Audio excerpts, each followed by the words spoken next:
Welcome, welcome, welcome back to the podcast where we think we know everything, but we really don't know shit. But it seems like the Bears coaching, they don't know shit either.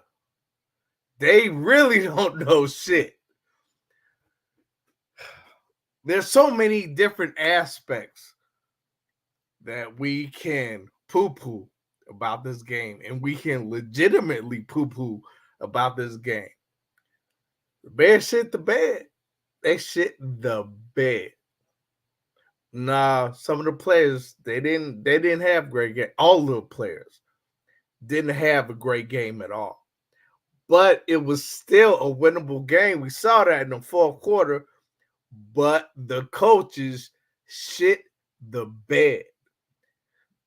And one of the biggest plays, I think, aside from them handing the ball off to Jerry Kramer, which was like stupid as fuck, because your sure thing is Rashawn Johnson.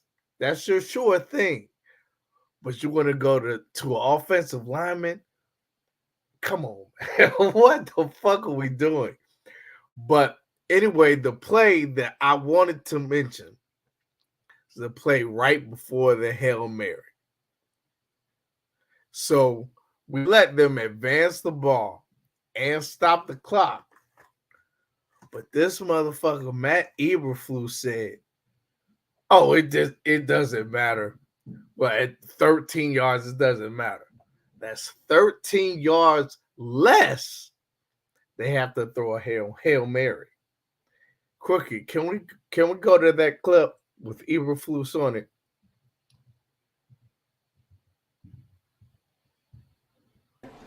And did everything we could at the very end. We just got to execute better.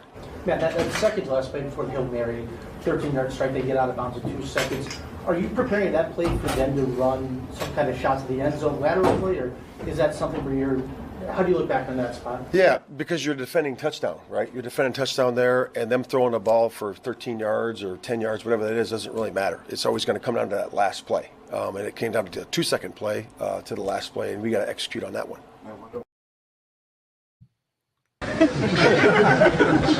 See that? That's your IQ, buddy. 0.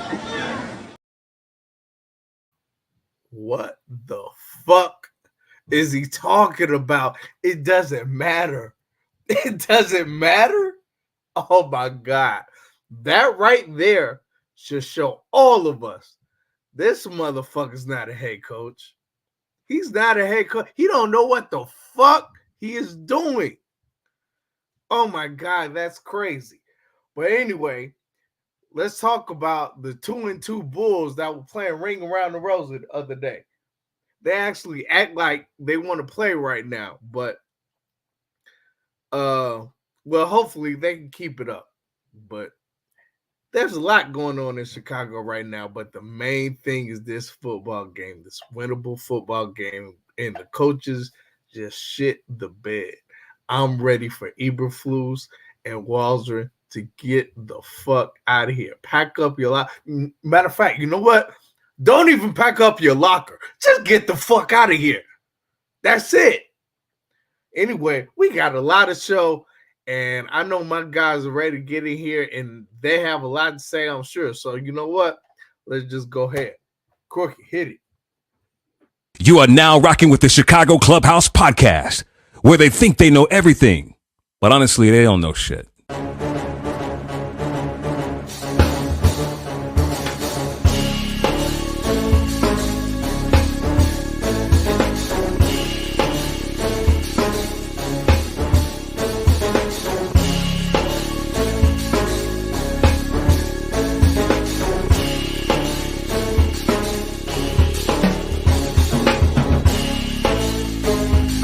Watch these summer league games and they tell you about these new up-and-coming coaches. I think we should get rid of every motherfucking owner in Chicago. Enzo and Caruso both been there on the corner like your defensive generals. But they need to get that strong safety who's not scared to hit somebody.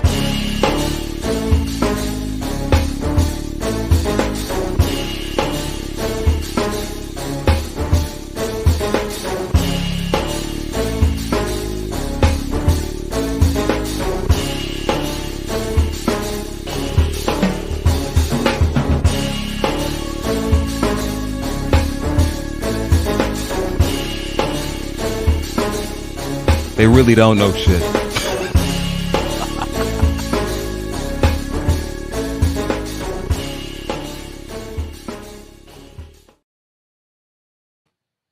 The Bears coaches really don't know shit. No, Jay Grizz, I don't think you can put Caleb in that. You can't put Caleb in that. No, not at all. Flus, Waldron, Poles, you can't put in there either. Flus and Waldron, get them the fuck out of here. I mean, you can technically put Poles in there, but I think that Poles is safe for now. But yeah, man. Fucking Shane and Matt, they gotta get the fuck out of here, man. They're terrible. Terrible. So I know I was chanting playoffs before. I mean, the Bears aren't hopeless, but this coaching is hopeless. It's terrible. So if they continue to coach like this, we are not going to the playoffs. All right, let me bring in my guys, man, before I lose my fucking head. First up, stat man who knows every single stat from every single team, 80s and 90s, basketball and football. My man JB. JB, what up, man? How you feel, bro? Man, I personally feel good, but I'm gonna be on the "I told you so" train. Telling everybody, slow down. Just because we beat the little sisters of the poor up bad, hey, we played against some real boys. And we got a lot to talk about tonight. And this just goes to show you. And Mr. Chicago, I know you out there listening. You bring your ass on this show because I got you. I want my bottle, and I want you to sit up there and give respect where respect's due. Eberflus, not a leader of men, not a coach. Waldron, I don't know what the hell you doing. Let's run Caleb into the ground. Let's run him back to back. Fourth downhill plays that if it wasn't for a PI would have been out the end zone. It wouldn't have been no touchdown anyway. What is he thinking? Them two, like Damian Woody says, coaching malpractice. I need my own segment called "Tell Them Why You Mad, Son," so I can play Ice Cube's "No Vaseline" and just rail all of them out of here. All of them. Polls too, because now, hey, he got us some players, but he can't pick a staff worth a damn. Yeah, but I don't think you can put Polls in that right now. Time out. I ain't say right now, but he got some explaining to do too, because you can't keep being a GM getting bogus coaches either. Oh yeah, he got some explaining to do. But this is second OC. I don't think he's on the block right now. But those he's other not on guys, the block right now. But those other guys need to be on the block. I'm gonna say two names. I'm gonna say two names at the end of this season, because I don't care. You know, I'll get rid of a mug in a minute. But he better be calling Bobby Slowick from the Texans, and he better be calling Ben Johnson from the Detroit Lions. That's it. That's all. That's I knew you were gonna say that. That's it. Have you seen what Detroit been doing? Yeah, man. Yeah, Detroit ain't no pretender. They ain't fucking around. Not at all. I mean, we used to we laughed at them last season before last. We laughed at. Don't say we. Don't say we. I laughed at them about biting off kneecaps. I laughed at that. But shit, them motherfuckers can. But you know what's funny? And be wait, you laughed at biting off of kneecaps, but you didn't laugh at the hits. I said I'd rather a coach tell me to bite some damn kneecaps than give me some popcorn or hits. I didn't laugh at the hits because I'm a Bear fan, man. So I was trying to support this coach, but he's a fucking the problem. He's a That's dickhead. The problem. Don't support foolishness, even though in your heart you know you're a Bears fan. Now. I'm not now, but when he first came in, I was trying to. Damn. Hits. I couldn't get the man in middle school. Damn, JB. All right. Well, let's bring in our other all-star. Well, another all-star. You right, Jeanette, because wasn't no 30 nothing put up. Who said 30 something? Oh, there was a couple of people in the chat that said 38 to 10 and stuff like that. It was a couple people. Hell yeah. Oh, yeah. I think I said like 20. I think I said 24, 21, some shit like that. Anyway, yeah, I was off. So, but yeah, so let's bring in another all-star. He usually has that Hawk talk. I don't know if he's going to talk about the Hawks tonight because we have a lot to talk about with this game. Let's bring him in. My man, Frank the Tank. Frankie, baby. What's up, guys? How we doing? What's going on, Frank? That is some sad shit, man. Energy is low. I didn't say 30 points. I mean, I did say that I thought they would have had like 24, I think I said. But again, I'm not. I mean, this is the thing. Caleb looked very, very bad for 3.5 quarters. I'm not saying it was all on him because, again, the offensive line got destroyed. I was that one person who says, oh, my God, I'm so done with the Braxton Jones thing. I want to see our Yale rookie, and, man, he got his ass lit up. Oh, my God. That right. But, I mean, I didn't expect him to walk right in there and be a freaking Hall of Fame blindside tackle right off of the get-go. Jesus. Don't get me wrong, but he terrible, he did get walked a lot. Hey, Frank, I thought Braxton Jones just changed his number for a minute. It was the same shit. And Braxton Jones, I think, had an extra 1/10 of a second that he was holding them down for more. So, but I mean, regardless, I would still rather that Yale guy in there because I want to see. I did feel he got better throughout the game. Maybe a full week of practice of him in the starting. We'll see some improvement as well. But I mean, shit. He had no training camp. I know. No training camp, hardly any practices. He just got taken off of the IR, 2 weeks ago? I mean, to get thrown in against Washington, shit. That's a pretty tall order. So I mean, Mike. But I mean, that's what's up, Mike? Mike. He said, "What he got to do to see JB smile, man?" Come back on, Mike, and let's get some Bears. Let's get some Bears wins. That's what we need Mike, to do. you're invited on here whenever you want. Bring him a 4-pack of Moors. They'll smile about that. But yeah, I mean, we'll get everyone else in here and we'll talk a little bit more. But yeah, let's get our guy in here who probably has the foulest mouth in the city and has a new baby, so we might not be able to keep him on that long. My man, Foul Mouth C. Going on, fellas? Foul Mouth, what up, man? You were able to. You always got love, my man. Oh God. Oh God. He's rocking out the blue. He's not even wearing the Bears today. He's doing that because Michigan State lost to Michigan.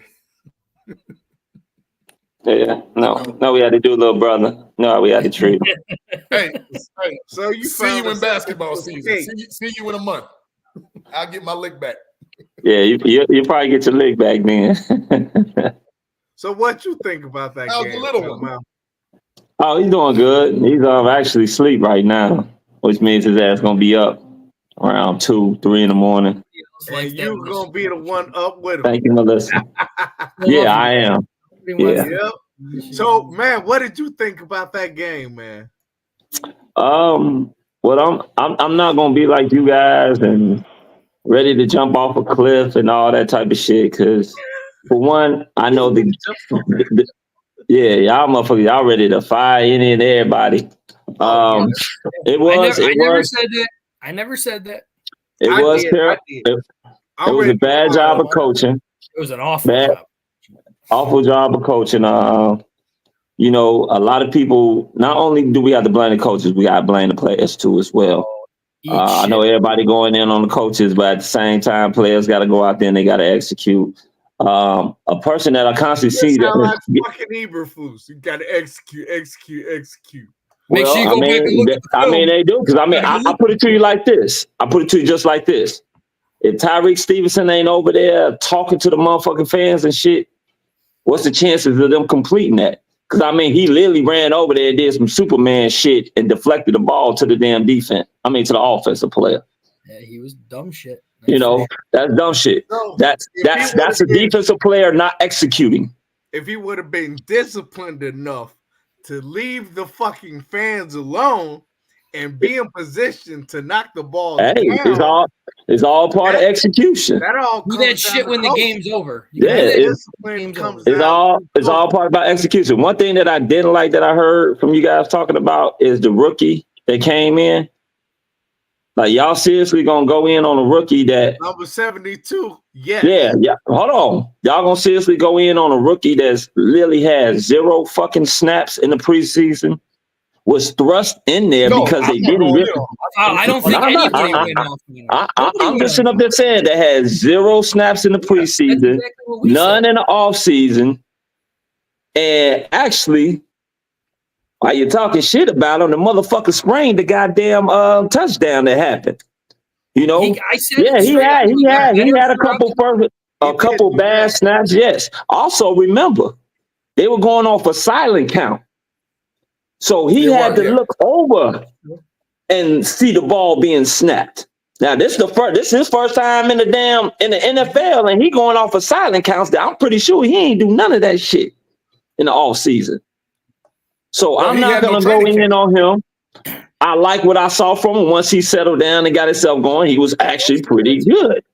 We saw improvement. Like nobody on here pretty much like badmouthed him. He got walked early, really bad. That's all we said. But I mean, shit, what you expect? I put it to you like this: you got to look over. You're a rookie. You got to look over at the count. Yeah, no, that's not smart. Look at the ball getting snapped, and then you got some professional guy just going right straight past you. You know what I'm saying? It's tough to do that, especially on your first time playing in the NFL when you're being thrust in.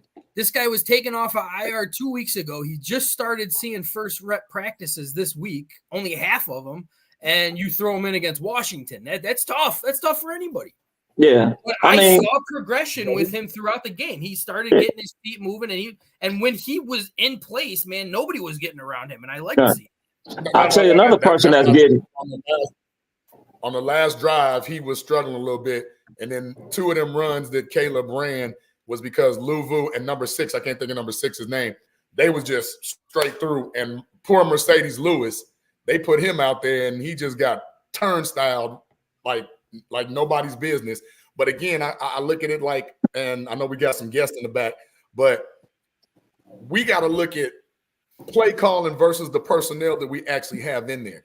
If you know that guy is a rookie with as much snaps and reps as all of us combined have had, why not keep a tight end with him to chip and help block? Help him out. I agree. Keep Roshan in to help, chip in the backfield. And that's the type of little things that I say this coaching staff overlooks, which makes them inept and just they're just not good. They're not good coaches. If we can sit up there and say, hey, we're sending 6 and we have 5 blockers, that's simple math. We ain't got no enough. And that's a problem if we can't recognize that on the regular, because this ain't the first time it happened. Well, once again, to Chicago's defense, which we'll get in that a little later. Put some respect on Washington's defense this game too. I don't put shit on Washington's defense. I was not impressed by their defense. No, I don't. They came to play. I don't. This the reason why I don't. This the reason why I don't put nothing on Washington's defense. Was it good and sound? It was okay. You got dumbass play calling. You're gonna help out their defense. I was not like they did nothing that overly impressed me about their defense. There was nothing. What I saw a quarterback that looked like he was either too hyped or nervous because he was back home. Looked like he was trying to prove something. Man, making errant throws. I saw offensive coordinator who sit up there, who reverted back to doing what the fuck he was doing the first 3 weeks of the season. That's one thing that I was scared of about that damn bye. That a lot of times these dumb ass, arrogant ass, don't deserve ass, white privilege ass, fucking goddamn coordinators that go out here and instead of being a great fucking coordinator who takes what you got and builds an offensive system around either the quarterback that you got or the talent that you got, but wants to run his fucking system. So what did we see this game? We saw a lot of the same shotgun bullshit. Nothing under center. Then when they start going under center, oh, look at this. Getting 5 yards here, 7 yards here. Went back to the fucking shotgun and shit. Now we're getting sacks. Now we're getting negative yards. A yard here, 2 yards there. Here's the thing. With lack of proper play calling in that sense, you still, because people are still falsely giving the Bears credit for only holding them to 18 points. You have to still play the game. You have to still give Washington credit because they took what we wanted to do and did not allow us to do it. They put a lot of pressure from various places. Dan Quinn ain't no punk as a coordinator. Remember, Dan Quinn was always a top-notch defensive guy.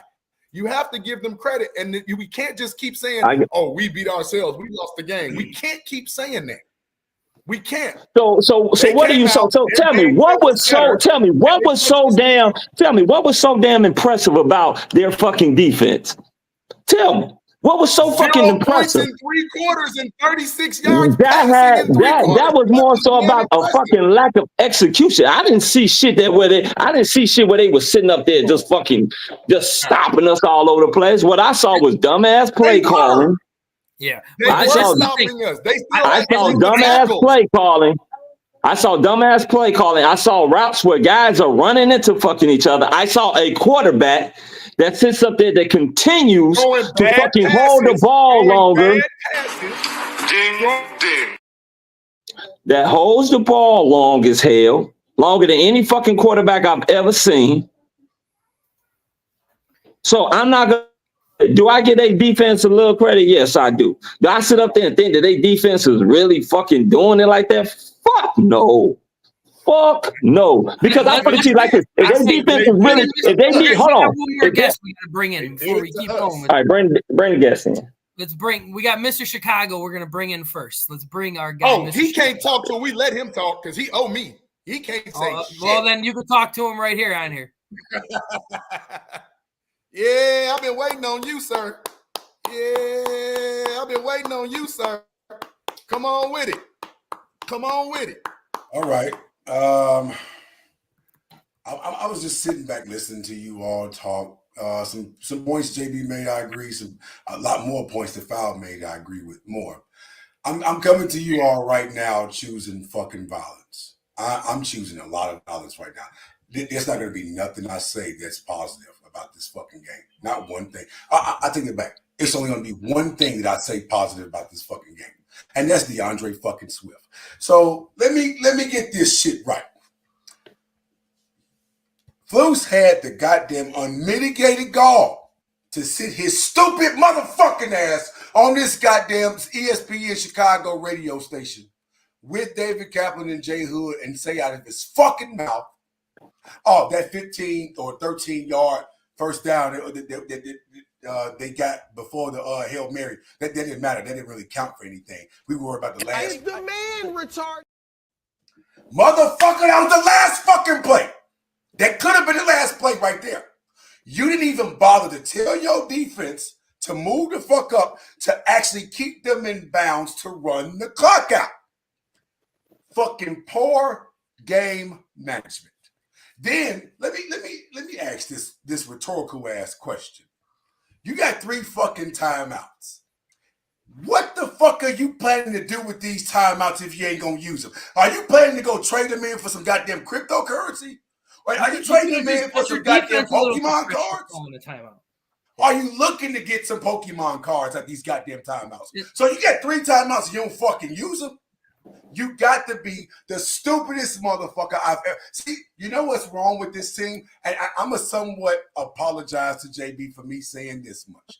I had no fucking business having even that much confidence in this fucking team to go out there after a fucking bye week and actually look like they had some momentum coming into this fucking game the way they did the last 3 fucking weeks. Because you sitting up here and telling me that this coaching staff fucked this game up. This game was lost solely off the coaching staff. Who in their right fucking mind signs off on an offensive coordinator calling a goddamn play where a fucking offensive lineman who has never fucking rushed the ball, who never carried a damn ball a day in his goddamn life in the NFL, on a goddamn critical ass 4th down right there, and then he fumbles. Lucky enough, we got the goddamn ball back and actually did what the fuck we were supposed to do the first go round. But you go sit up here and tell me that, Flus, you got on headphones just like he can hear it. He can hear the play. Yeah, and you signing off on the shit. You ain't even saying no. We're gonna do something else. So we got running backs for no reason. So this is the time that Kramer do some shit like this. On top of that, the one thing I did disagree with you, JB, on is that the Washington Commanders did what any other damn team would have done in situations where we couldn't execute our goddamn game plan. They took advantage of the shit. That I don't know how much credit you can give them. I'm not sitting up here telling you that they got the worst goddamn defense we face, but they damn sure ain't no world beaters. They didn't do nothing that was so goddamn impressive to where it's like, oh damn, we can't get a first down. I got to give my point on this too, because I actually agree with what JB is saying in this matter, because I'm not giving Washington their credit, because Washington's secondary shut down our receivers for most of the game. When you looked at those end zone cams, our receivers were having a hard time getting open. But I saw situations where the receivers were open too, though. I saw situations where the receivers were open. If you got free defensive players running at your goddamn quarterback, ain't nobody blocking him, he gonna get sacked every goddamn time. Yeah. Who the fuck is listen, I didn't even watch the game in real time. I came back home after going to the One Music Fest down here in Atlanta. And when I came back, I turned ESPN on. That's the first goddamn thing I see was this goddamn Hail Mary play. And I went back to actually watch the game and saw that they had freelance defenders running at Caleb. There was a time DJ was open, time Keenan was open, time Rome was open. And he couldn't he have a goddamn enough chance to fucking cough or blink, let alone get the goddamn ball out of his goddamn hand to his damn playmakers, because the damn offensive line, yet again, reverts back to not being able to stop a fucking blind man from walking across the goddamn street at a fucking green light. Are you shitting me right now? And then Flus specifically to tell the world of Bears Nation that he didn't need to call a timeout because the damn players were set. I'm telling you right now, folks, I am choosing violence. If I'm in that locker room, I might smack the fuck out of Tyreek Stevenson. I'm putting hands on somebody. I need to see somebody on the sideline fighting or something. At least you let me know you care, because you don't fucking care. You clearly don't, because no one checked them about that. If Flus, if you the head coach, you sit up here and tell us that you didn't need to take a timeout, and you not see your goddamn corner on the sideline talking shit to the goddamn fans in the stands, and you don't call timeout, and you're like, hey, what the fuck you doing? He is not a head coach. Bottom fucking line. He's not. Hey, Keith, heads up. I never said that they were covered the entire game. That's not one word that came out of my mouth when I said that. I said the defense did a very good job on our receivers. Not the whole game. Too. Caleb missed a lot of passes in that first half, mainly. True. So, I mean, there's no question. He overthrew a lot.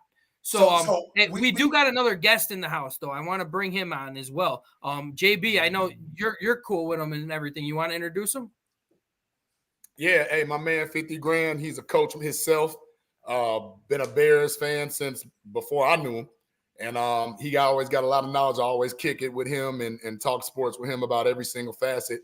And he going to bring some coaching perspective. Coach Minor, a.k.a. J. Cool. Bring him in. Fellas. What's up? How you doing, sir? Welcome. Come on, man. Finally, I have to make an appearance on the show. You know, I caught quite a few of these. Let's dive right into it. I'm not going to beat up the coaching staff as much as I want to point fingers at Stevenson and at the offensive coordinator. I think that once you get deep into the game plan, you know, which we really witnessed most of the game, that our offense struggled. Okay, I do agree with Mr. Chicago that I'm sorry, Frank the Tank, that the secondary did do a good job containing our receivers for most of the game. It's when you get out of script, when you get out of those plays, 100%, and you're trying to adjust to the game, adjust to the way that the defense is playing your offense, and you get into that play calling. And I think that maybe last year with the personnel that Shane Waldron had in Seattle, he was able to execute more of a game plan that he's trying to kind of implement with Chicago in his first tenure here. That's why we're seeing kind of hiccups and what we might call bad play calling, where, you know what I'm saying, he's probably trying to be the smartest person in the room, maybe a little bit too soon. So therefore, you know, you see the trying to recreate the refrigerator Perry play. You know what I'm saying? And or bring in the biggest guy to try and fool you and bull rush the offensive line. You know, epic fail. You know, we don't get a lot of coverage as far as how many times they actually practice that play. You know, we only see what we see on Sundays when it actually happens in real time. And if it was a successful play, it was a good call. If it's a bad play like it was a terrible call, and we're going to dissect it and say it was trash and a whole nine. Now, I'm going to forward slash that. I'm going to go right into Eberflus. As a head coach, just like the quarterbacks, when you lose games, hey, you're the front face of that loss and how you lost. I do agree with the fact that situational football is eluding him in some ways in some critical games, maybe about – since I've been watching, I can say about maybe 4 or 5 games, which is too many. That's too many. Even if it's 4 or 5 games, it's too many as a head coach. And, you know, your first time head coach, and, you know, you're allowed that. But when you got 3 seasons in, you know, those mistakes need to be minimal, if not any, at any point when it's talking about situational football. I do give them benefit of the doubt as far as execution, though. You know what I'm saying? The execution on the players are on the players. I can coach you. I can tell you what you need to do, what your job is. And it's up to you to go out on that field and execute that job. When you do not execute that job and it results in a loss like it did on Sunday, now I have to persecute you behind closed doors. I'm not going to do it publicly. Never did that to my players. I never really called them out disrespectfully, but making them accountable in front of the team like you need to. I can't say that Eberflus seen him in the whole display of taunting the fans and the whole 9 yards as far as whatever else his responsibilities was on the sideline, but for him to run over there and then try and be at the taunting the fans and then trying to be that player, any shit that he was talking to the fans, and jump up there and not go to where he was supposed to go, which is brilliant. To be the hero. Yeah, try and be the hero and get up there and don't even really get a good swat on the ball. It wasn't even a swat. It was just I'm barely touching it, trying to out. It was a fingertip going straight up. Fingertip. Exactly. And one is an egregious mistake because not only did you not go execute your job, but you just made the play worse and kept the ball alive for anything to happen. So I'll close out this. I'll leave you with this. I'm not going to jump off the bandwagon and panic. I'm not going to say fire Eberflus when he has our defense playing at such a high level, which you have to keep in mind that defense kept us in the game for the most part, allowed us to come back. And the refs too. And I thought it was a poorly officiated game anyway. You know, from both sides of the ball. Both sides. For both teams actually to experience it. But nevertheless, it wasn't a one-sided ref game. It was evenly. That holding call though, that was blatant. You don't fucking miss that. He's right there in front of you. You see him holding him. You ain't gonna call. Are you talking about the Hail Mary? Yeah, you're not gonna call that. Nobody calls those on Hail Marys though. No refs call that on Hail Marys. I don't think I've ever seen. Actually, I've seen it happen. Yeah, one out of every million. And that's another thing. It's kind of like you cutting off your nose and spite your face when you're the ref, and then didn't anybody come to see you ref the game, but you're not going to allow the Hail Mary to get off over a holding call. Now, if it was blatant, more so than what we seen, it was bogus, but it wasn't something that made them actually call it.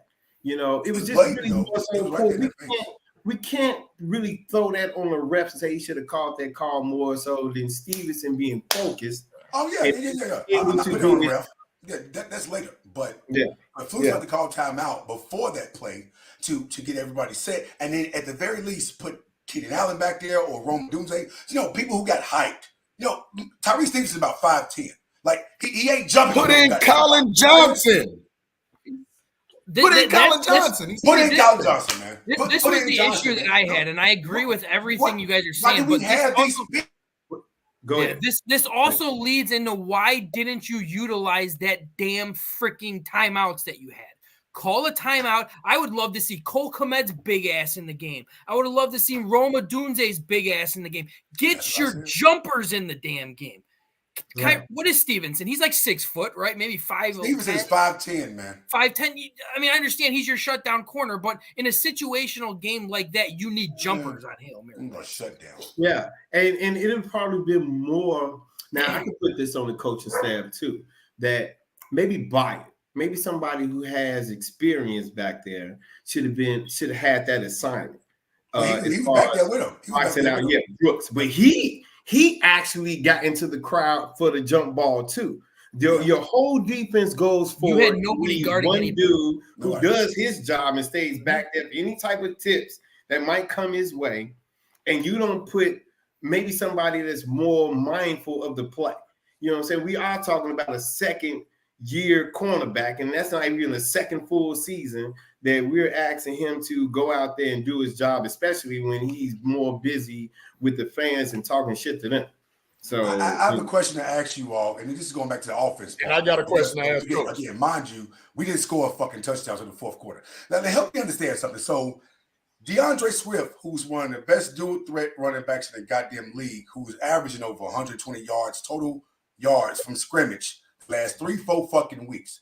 Do y'all realize he didn't get not one goddamn pass thrown to him this whole goddamn game? But yet we had screen and jet sweeps for fucking DJ Moore and shit. Well, where is our goddamn go-to guy when ain't nobody else down the fucking field is available for him to throw to? DeAndre Swift didn't get not one fucking ball thrown to him in this entire game. That is also my guy, and he only got one ball. Man, I just didn't see a lot of spreading. It was a horrible offensive play going in. I'm agreeing with what Bullets is saying right now. I'm putting 90. I mean, maybe you could be a little bit more realistic and say 90% of that game's loss was on coaching. 95. It was a horribly coached game.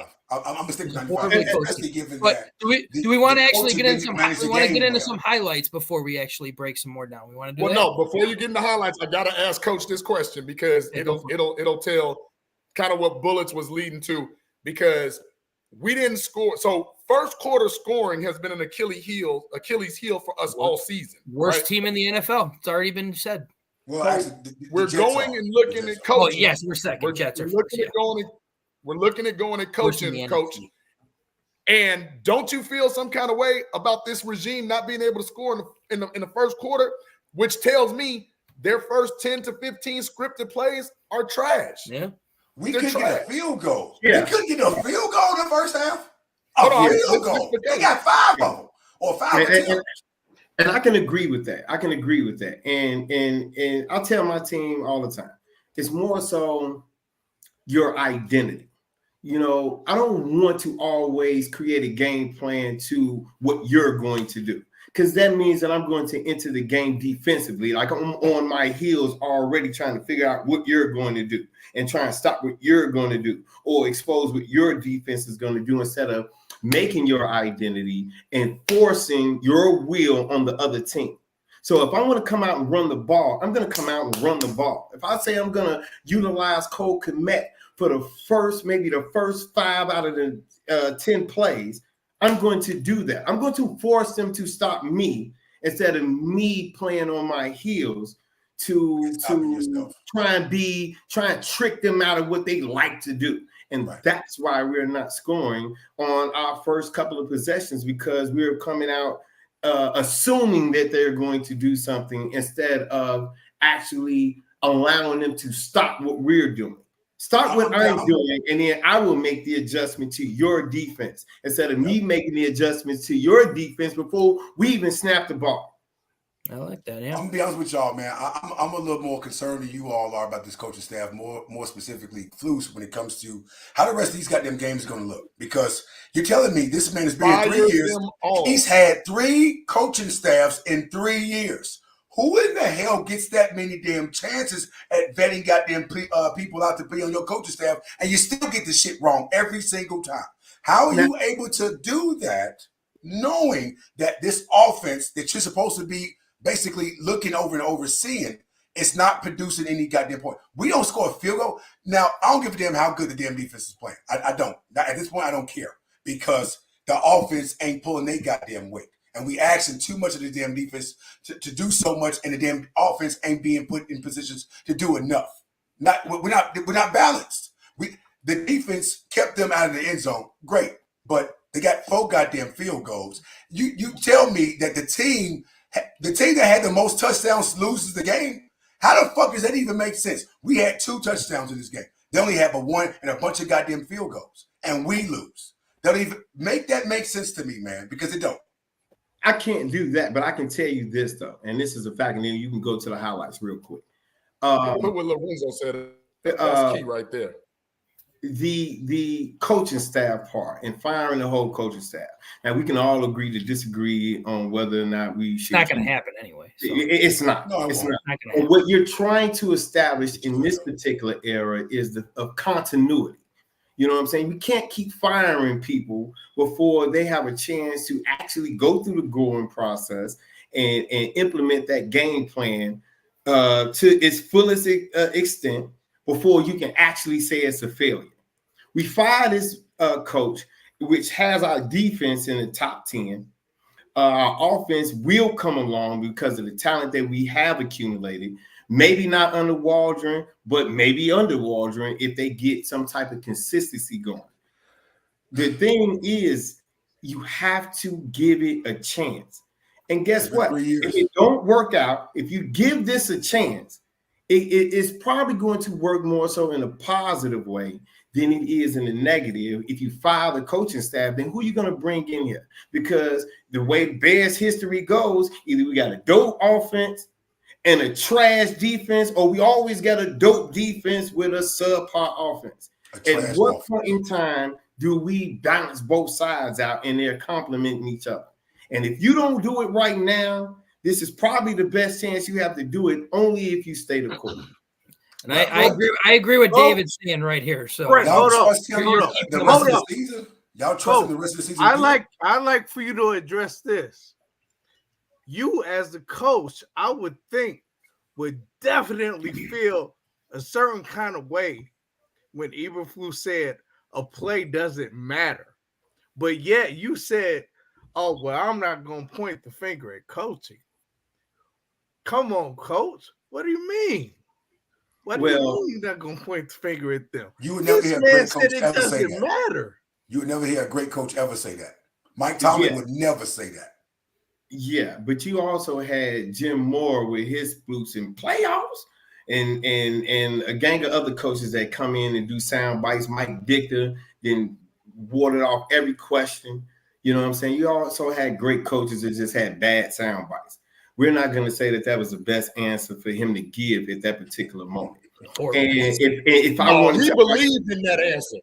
He definitely believed that shit. He definitely believed that stupid shit. And he said stupid stuff. I'm out. I got to pause you on this, coach, because last year he said some stupid stuff about having Justin Jones guarding David Njoku. He also backed Luke Getsy saying 28 points is our high watermark. If we get that, we should win every game. When you're beating Denver 28-7, and look how that lost when you took your foot off the pedal, and look how that happened. You're winning against Detroit. I believe it was 26-14 or whatever with 4 minutes left. And look how that turned out. Like Damian Woody said, this is continued coaching malpractice. This motherfucker don't know what he's doing. He don't know what he's doing. No. He might be good on the defense, but as far as making decisions, no. He takes his foot off the gas and you should never take your foot off. We can find another defense. Hold on. But the more times he puts us in these situations, How are the players going to we can't blame the players every time for bad calls. You can't do that all the time. Now, yeah, Tyreek Stevenson, he's a dunce. He's a butthead. He shouldn't have done that. That's just two plays in a row. He's just like somebody needs to go upside his head. The whole game. Or he need to lose a game check or something. The whole game. But for the coach to come up and literally say that play didn't matter, and then to follow up by saying, well, why did you spy like the quarterback was going to run? Oh, his assignment was Austin Eckler, the running back, who was helping the double. Who the hell gives a shit? And Dan Quinn set up and said that play did matter because that was going to dictate whether or not they go for a fucking Hail Mary. So another coach that you're going against says it does matter and it actually helped them get the damn win. You're the losing coach saying it don't matter. Mike Tomlin would never say that. That's why the fuck you lost. Jim and John Harbaugh would never fucking say that. Andy Reid will never. I would bet my fucking house on it. He would never say something so goddamn stupid ever in his goddamn in his. And this is the thing. It's funny that you go ahead, Frank. Go ahead. Oh, it's funny that you guys said that because I do have a video from Get Up, talking about that certain breakdown of that play that I will bring up soon in the show, but I still want to get the highlights and all that type of stuff first, though. So every play matters. 100%. Every play matters. I hate, and nobody should ever. Every play He's not matters. a head coach, man. I'm not telling you to fire him right Well, now. that was I'm some telling you, bonehead if this He continues, shouldn't be here next year. and this continues, he's gonna write his own ticket. And that's what you want to see. You want to have somebody write their own ticket before I fire you. I want to make sure that you're completely incompetent. But you're wasting the whole season. He hasn't shown you that already. Don't wait the whole season, man. No, he don't deserve that. We gave him 3 years. He can't get to the end of the year to fix this shit when we're giving you all these opportunities to do that already. Like again, a couple more weeks. If this continues, he got to get fired before the goddamn season. Are we just going to continue to say, well, because the defense is playing all right? It ain't playing good enough. It ain't playing No. good enough. What's our turnovers at? Y'all keep saying Now, the defense we got really no didn't turnovers, play that AB. good yesterday, Sunday. They really did not play that good. I don't think so either. They didn't. Hey, look here. Hold on. Let's get to these motherfucking highlights. I ain't said shit in over goddamn 25 minutes. Let's get to these motherfucking highlights and then we can come back. Shit. The Bears. They've got a lot of plays on the ball. Last play went for 12. He's still going to run with it, even with the rip. Eckler in as Daniels forced to roll out. Takes the hit, throws, and he's out of bounds. He caught it, but his feet were out, even though he makes the appeal. Clearly, McCaffrey was out. 19 out of 20. What a pickup early in the season. Adam Peters, that's kind of been the story for him this year. He's brought a lot of great play. 3rd and 8. Rolling out, gonna keep it. Tries to wiggle past, and he does. I think he's had a couple throws today, maybe the injury. Barry was way up there. Here's 3rd and 9, and a deep ball. Right back to McLaurin, in stride, and he's having connected from 27. This is 30. Way on the hold, and he's good again. Shit.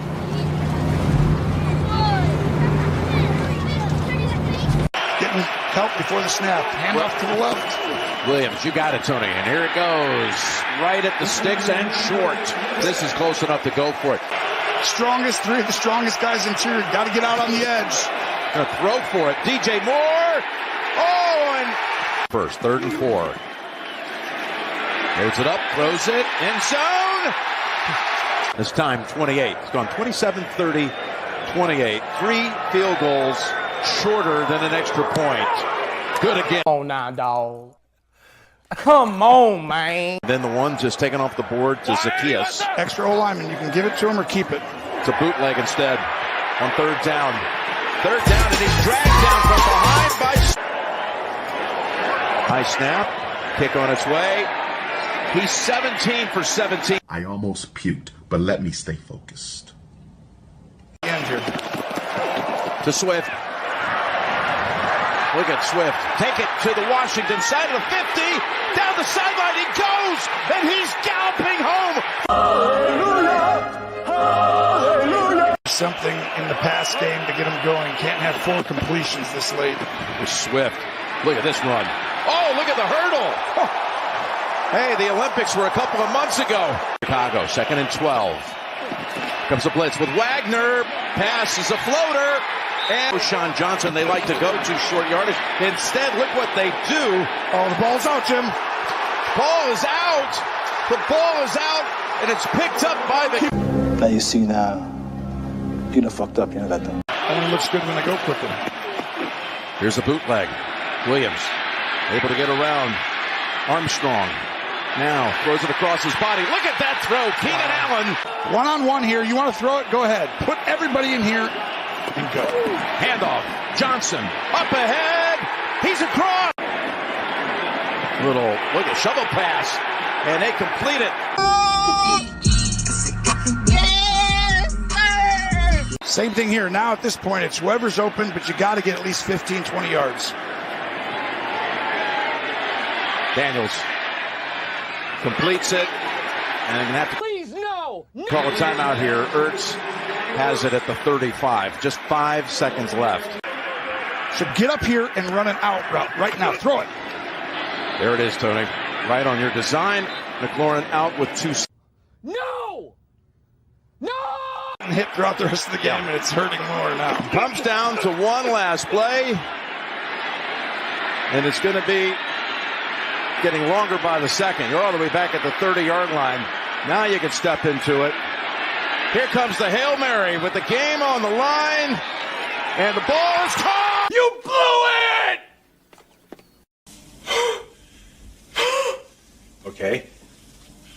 Okay.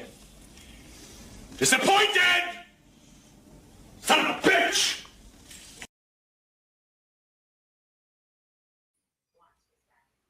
Crooked does it again. Shout out to the super producer. That was awesome, as usual. That was dope. It's funny, too.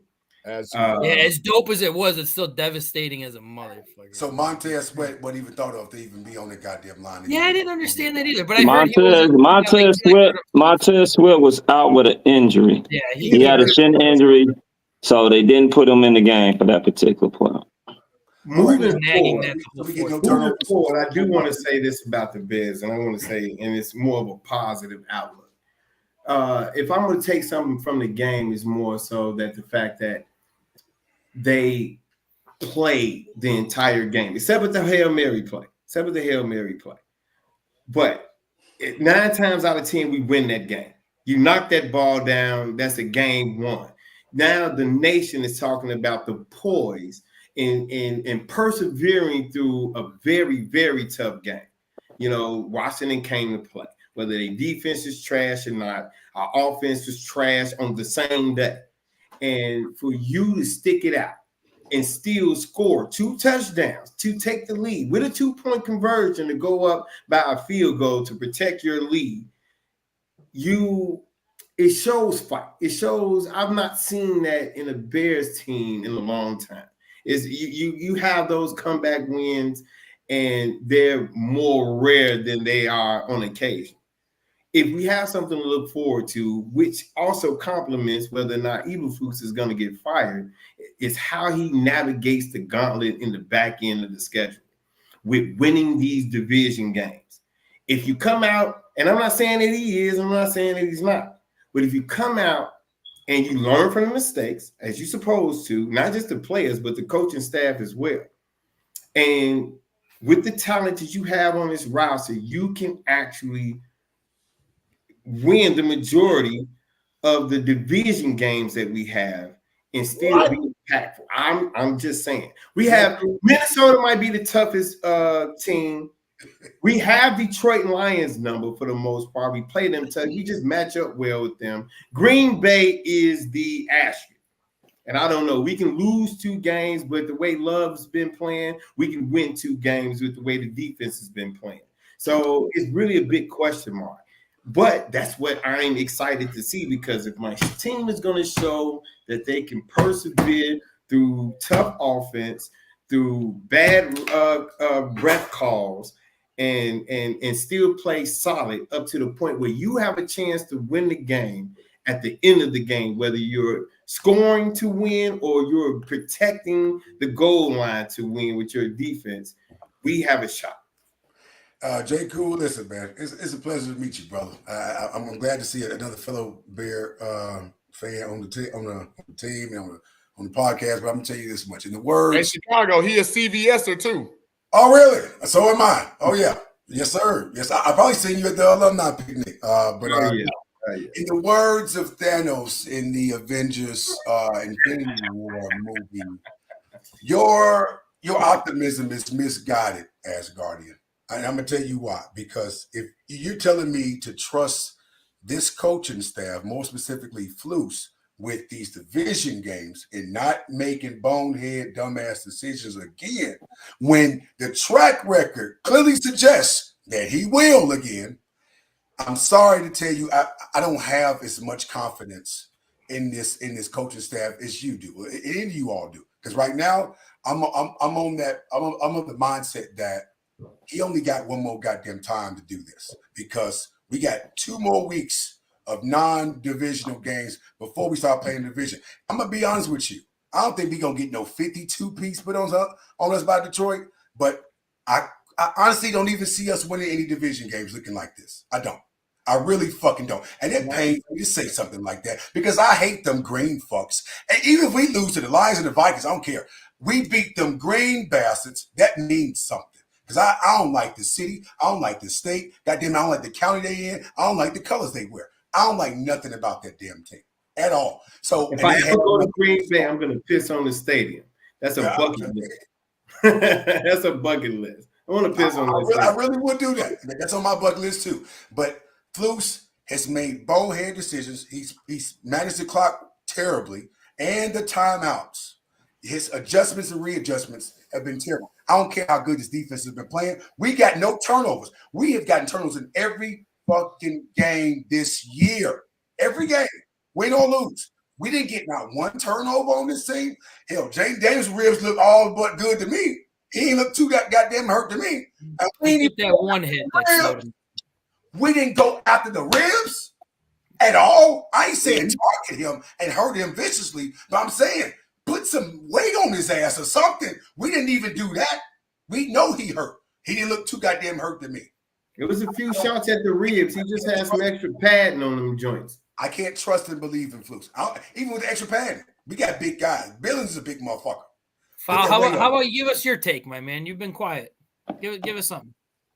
Man, right now y'all sound like motherfucking Carl Thomas. Y'all emotional than a motherfucker, man. I've been sitting back here like, man, what the fuck? Bears fans. Oh, first of all, let's not let Washington beat us twice. Which means let's not go into this game still thinking about the last motherfucking game. Okay? Let's really not. The game was fucked up. It was a fucking Hail Mary. Miracle ass play. It happened. I'm ready to move the fuck on from it and get on with the rest of this schedule. Start next week and this week coming up in Arizona. You know, get ready for these Cardinals. Because I mean, how long are we gonna keep dwelling on this should have happened, that should have happened? Is the coaching staff fucking up? Yes. 100%. Yes, it is. It is fucking up. Can they correct themselves? Yes. Yes, they can. Do I sit up there and think that we ain't got a chance in hell of making the playoffs or winning some division games? No, I do not think that. I think we got a damn chance. First of all, I just seen Green Bay fucking struggle with Jacksonville, a team that we beat their ass over there in London. Yeah, that's true. They struggle with fucking Jacksonville. Minnesota has set up there, and Minnesota don't look like no damn juggernaut. Detroit is playing hell ball. They playing some damn good football. But guess what I'm not seeing? No pressure on Jared Goff. Yeah, it's foul. I mean, it's cool to fucking sit back there and sit pretty all goddamn day and fucking throw the ball. But we all know what Jared Goff does when he has pressure. That motherfucker is one of the biggest turnover machines when he got fucking pressure on. Especially against us. Blitz. Are you serious? He's number one against the blitz. Number one. And I have seen. Hold on. So did you not go back to last year? How many picks did we have on the JB when we was harassing his ass? 6. How many picks? We had 6. We had 6. Yeah. And both games combined, we had 6. Both games combined. Both games combined, we had 6. When you're fooling him with the defense, that's when he's at his Achilles heel right there. Yeah, because you got to switch he shit up. sees one thing and then he's doing something else, and that's where we get the turnovers on him. That's why we match up well against him with Justin Fields at quarterback. Okay, it was our defense that really won us them games more so than the offense. Listen, but I have to ask y'all this question: Yeah. How many And the games? thing about Chicago, before you ask that question, because I wanted to. Lorenzo been patiently waiting, and Lorenzo has been putting the same comment over and over again. And since he's the ref, he's the professional ref, I wanted to kind of bring to the attention because this was a sloppy game. There was no discipline from the Bears at all. All them false starts and illegal shifts and motions and bullshit like that. But Lorenzo also said the rule of engagement and disengagement on that last play for the non-holding. The question I have to ask, and I want Lorenzo to chime in, but I want y'all to take 2. I'm concerned because as much as people want to harp on only giving up 18 points, I count 4 other scores that were taken away by referees or questionable calls. Now, in the locker room, we know they're not just talking about, hey, man, shoot, we gave up 18 points. No, they're like this. Hey, man, the refs ain't going to bail us out every goddamn time because one step above 1 yard on that screen pass, Zacchaeus got a touchdown. Zach Ertz, Joe Tessitore said it was a touchdown. I read online today, they came back and said had they called it a touchdown the first time, it would have stayed a touchdown. Yeah, it wasn't enough evidence to overturn it. Right. Either way. I mean, it's not a wrong call. Then the missed field goal, that was a block. That was a block kick. No, Frank. I watched it 100 times. It got then you're blind. No, he didn't. No, he didn't. His hand never touched it. No, I'm sorry. That was a different one. That was the Never holder. touched it. The holder left his thumb under the ball. That's what happened. No, it's like when you golf and you hit that wedge and you hit too low. That turf. He turfed that foot. And this one, especially Renzo, please tell me because I don't understand this rule from my time playing football. We would try to catch 12 men on the field. That dude ran off the field, ran back on the field, was in the backfield of the Washington Commanders side. Brian Robinson had a walk-in touchdown, and they called a false start. I'm confused. But my point being with those 4 points, that game could have been real ugly. Real ugly. JB, you always you go with the negative Nancy routine, and that's what you do. Nah, because this my thing. You can sit up there. So how many points? So tell me this: how many points did we leave out there? How many points did we leave out there? None. How many? One. One? Because if Caleb sits up there and throws the fucking ball out of bounds, we're in field goal position. That's the thing about the game. The game is not, what if they did this or what if they did that? The game is what the fuck happens. Exactly. What calls we get, what calls we don't get. Yeah. It's just that simple. So yeah, you can sit up there and say, they could have got this or they could have got that. But shit, we could talk about holding calls. In the coaches' meetings, if you don't think they're telling them we got a gift and we blew it and we cannot count on the refs to bail us out, then you don't need to talk football no more. Because in the goddamn locker room, nobody's talking about the fucking refs bailing you out. It's not about a fucking ref bailing you out. It's about a fucking call. You out like they fucking on our team and shit. Like, the ref just called a call for you. Like Alex you kill me with that bullshit. I get tired of hearing that fucking negative bullshit. Yeah, it's always fucking negative. God. Ding, ding. You talking about what the fuck like the ref on our fucking side. In the background, guys. Let's stop making our guests. God damn. I have a quick question for you guys, and this is more specific. All I hear the fucking like they on our fucking side or something. So let me ask you all this. Because how many times be accountable, and you don't sit up there and say, he dropped the ball. I made good defensive play. You ain't do shit. He dropped the ball. Do better. Let's nobody's fucking perfect. Before we even say another word, let's bring in the guests before they leave. God damn. So we're gonna bring in another guest. JB, I believe it's another one of your friends here. Did you want to introduce her? Believe it's yours. I don't know who is in. Okay, maybe it's not. Actually, hey, J. Cool, we appreciate you taking the time to come in, give us your take, and let us know that you don't blame the coaches as much as you blame some of the players, which I kind of question. No, I didn't say that. I didn't say that. In brief, my little 5 seconds to rebut that. No. Go ahead. I feel like it's accountability all around the board. You don't want the perfect storm of the coaches making mistakes and the players making mistakes at the same time. You're going to get blown out. It's devastating games that we have to sit here as fans and watch. But it is games where you can blame the players not executing the coach's plan, and then you can have coaches making critical bad mistakes in situational parts of the game that can lose us the game. So you have to be able to articulate where the blame goes in either one of those situations. But JQ, I have to ask you this question though, real quick. How many Games? Well, he got to go. Mr. Chicago, relax for a second.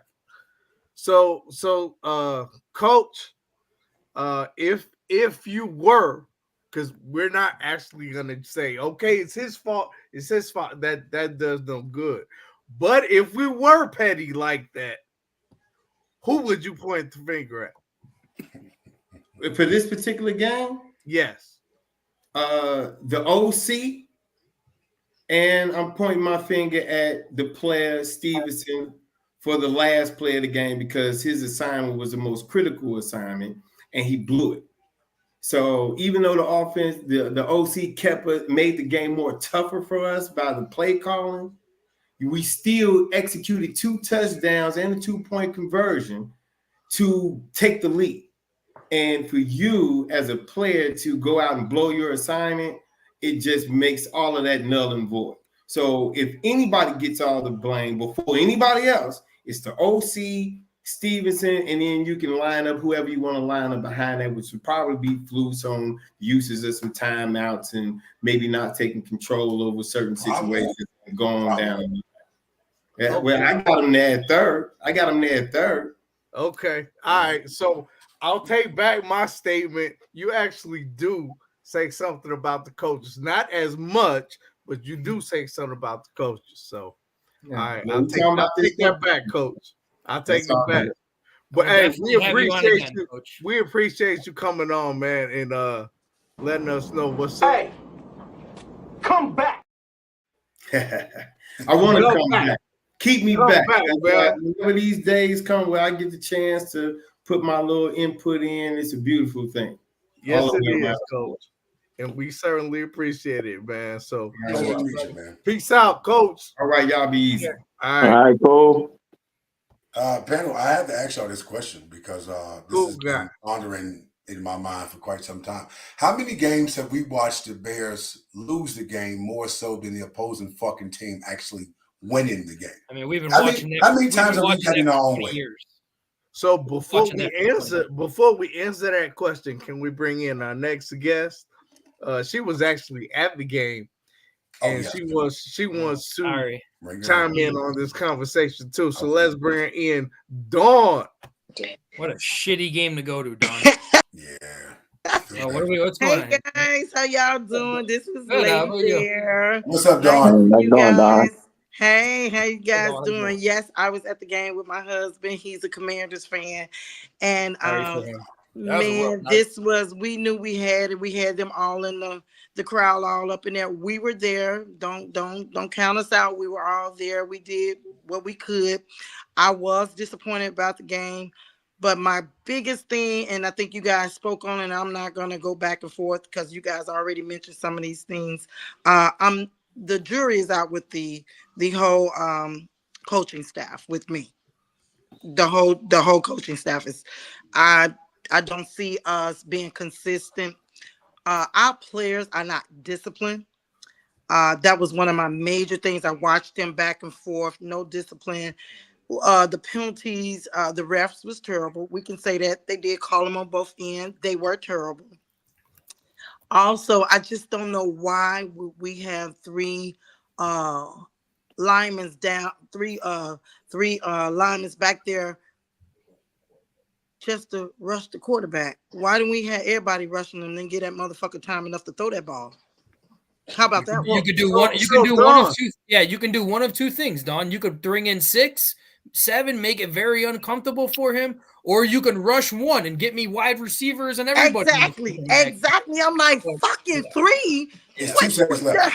How about 5? Get that, and his ribs ain't that good, right? I ain't saying go out and touch them, but hey, let's make sure that ball don't go down there. We should have made it so uncomfortable for him and made his ass run around where that ball did not even make it that far. 2 seconds left. 2 seconds. We can kick him in the field.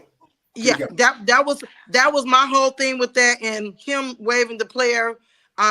Again, we gotta do better. We gotta get this. Let me ask you this: are you signing the petition to fire Matt Eberflus? Are you signing it? You got one going around? We can make Are you signing it? Are you signing it? Yes or no? I will sign it. Yes. No, the jury is not out. The jury has decided we want to fire Matt Eberflus. All right. Before this petition comes out, please tell me who's your replacement then. Ben Johnson. We can find somebody. Fire Eberflus right now. In season. We're not saying at the end of the year. Washington. Here's my end of the year. Yeah, I signed that for sure. I would love to. With the coach. The coaches, they're not consistent. We're gonna go down the same road every year, not winning games with this coaching staff. This is not. Come on, guys. We know what we're seeing. This ain't our first get up about the Bears losing and constantly losing. Somewhere around, we got to make this turnaround. Somewhere we got to make this turnaround.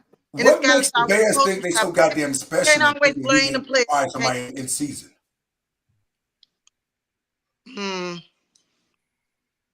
I can't say right now. I have a few names I can, I thought about, but right now I can't say. But I don't see it.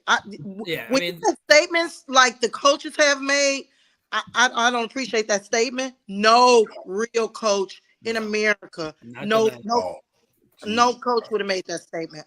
But I know JB, I want to ask you that thing though. Because I know you're about JB, you're about firing right now, and I understand that. But who are you replacing him with?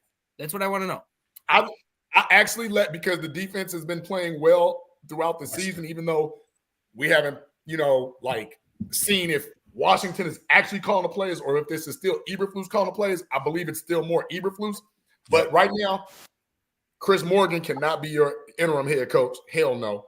And Waldron cannot be your interim head coach. Oh, by default, it would have to be Washington. Washington by default, easily. I don't know if I would trust him being a head coach right now. I would trust him more than Eberflus because you know what? Well, the interim, the chances would be better. You know what? You know what Washington probably won't do? He probably won't sit up there and let Tyreek Stevenson play to the crowd without calling a timeout. The chances would be better. 2 plays in a row. 2 plays. It's like we make excuses for our team because we're fans. But there's a big gap between being a fan and being a delusional fanatic. Yep. We have to sit up there and look at the forest for the trees. Dude has cost us 5 games over the years by his ineptitude and his calling. Paul Clark, he ain't it. He's not it. I'm not denying that he's it. I just don't see anybody out there who's going to be able to replace him. Let me get on Ryan Poles for a minute. You know who would have looked good? You know who would have looked good in that fullback position? An actual fucking fullback. Corey Blasingame. Who we let go, didn't use it all. We had him on this goddamn team for decorations. He didn't even fucking get in any of these fucking games to do any goddamn thing. But my thing is, what makes the Bears think they so goddamn special and thinking they can't fire somebody in mid-season? They got to wait till the fucking end of the goddamn year to fire people. Everybody else, Mike McCarthy, who won a Super Bowl with them green fucks, was Aaron fired Rodgers won him a Super Bowl. Mid-season. He didn't do a damn thing. Fat ass Big Mac McCarthy did not do Let me ask y'all a question real quick.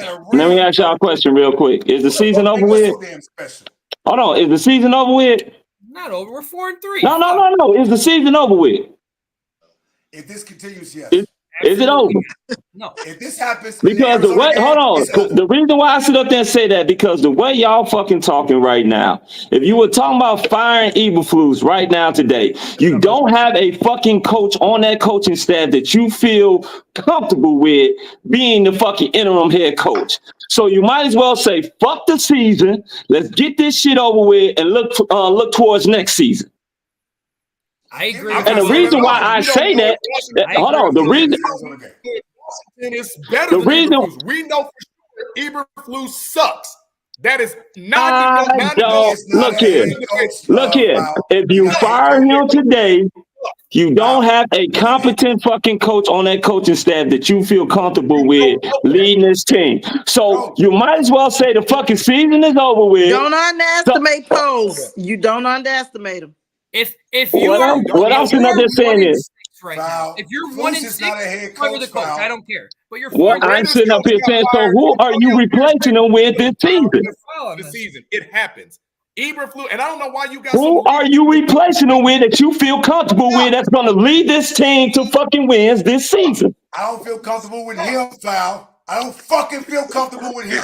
Then you shouldn't feel comfortable with anybody on this fucking coaching staff. Because it's not just him. He brought these goddamn people in here to work for him, and they all suck shit. This is his and you shouldn't feel comfortable.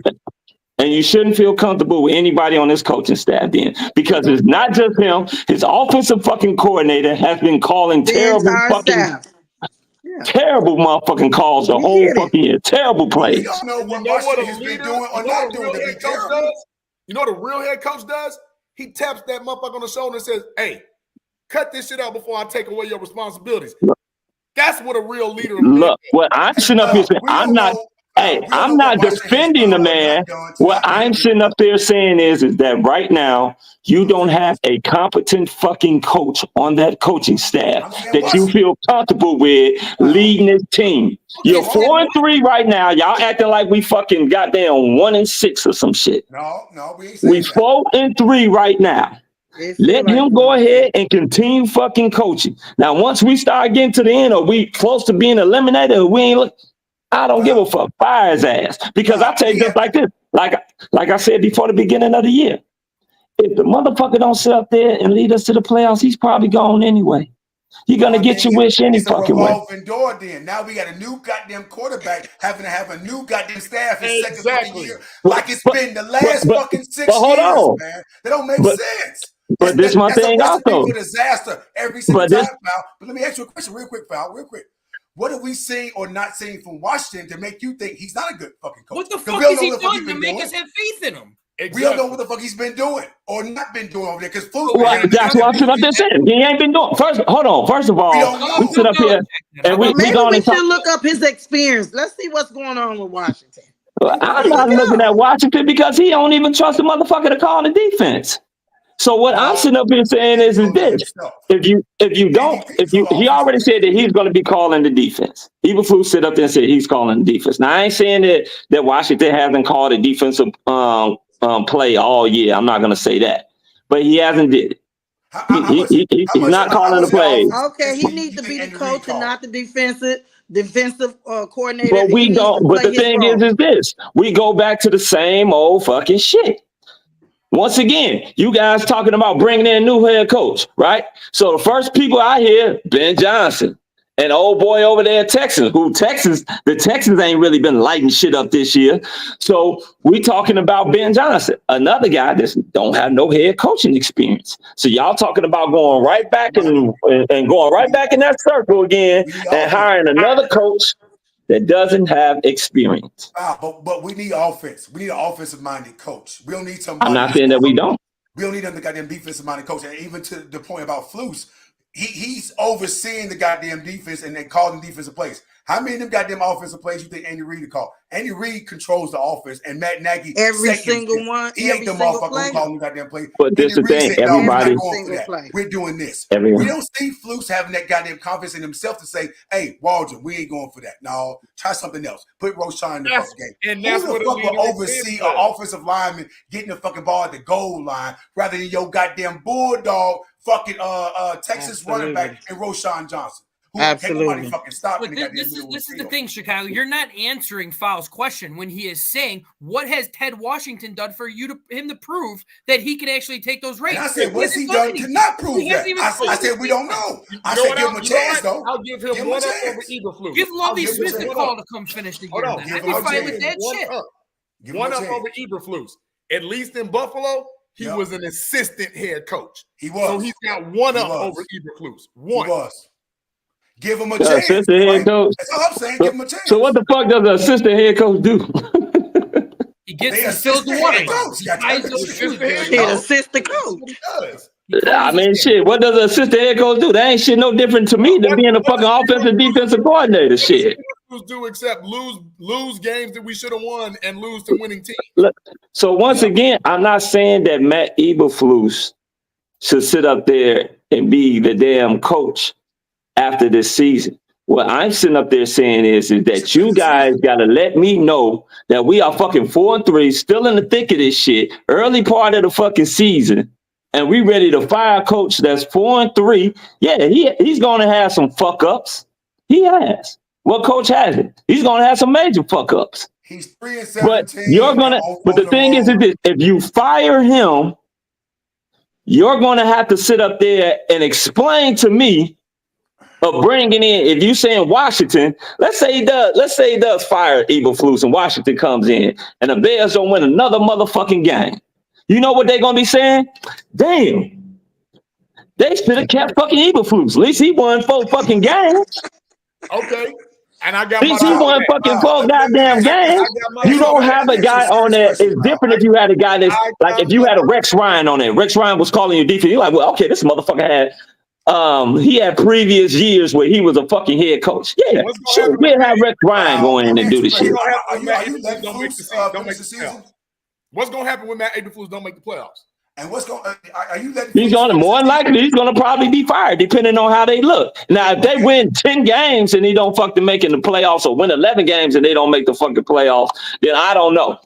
And right now, that's where we're trending. 10 games and not make the playoffs because right now we are not statistically in the playoffs, and we keep losing common games to common teams. We are 2-2 versus the AFC South. The rest of the NFC North is killing the AFC South. That Commanders loss is huge. It was. It's huge. That had playoff implications because if the Commanders. But once again, so tell me this, y'all ready to throw away the fucking season to get Eberflus out of here? Wow. If the end, I want to get somebody to come in and save the season. If we had the same record as the Commanders this year, who the fuck is going to do it? Foul. If we end up in the goddamn season, we have the same record as the goddamn Commanders. We all have admit we don't know who playoffs because the Commanders had the goddamn tiebreaker. They beat us in the goddamn game that had playoff implications that we didn't fucking win. But let me ask you this question, Foul. Are you saying with a fucking straight face you're gonna let Eberflus finish this goddamn season out? I have more faith in Eberflus than I do. Time during the season. You said what?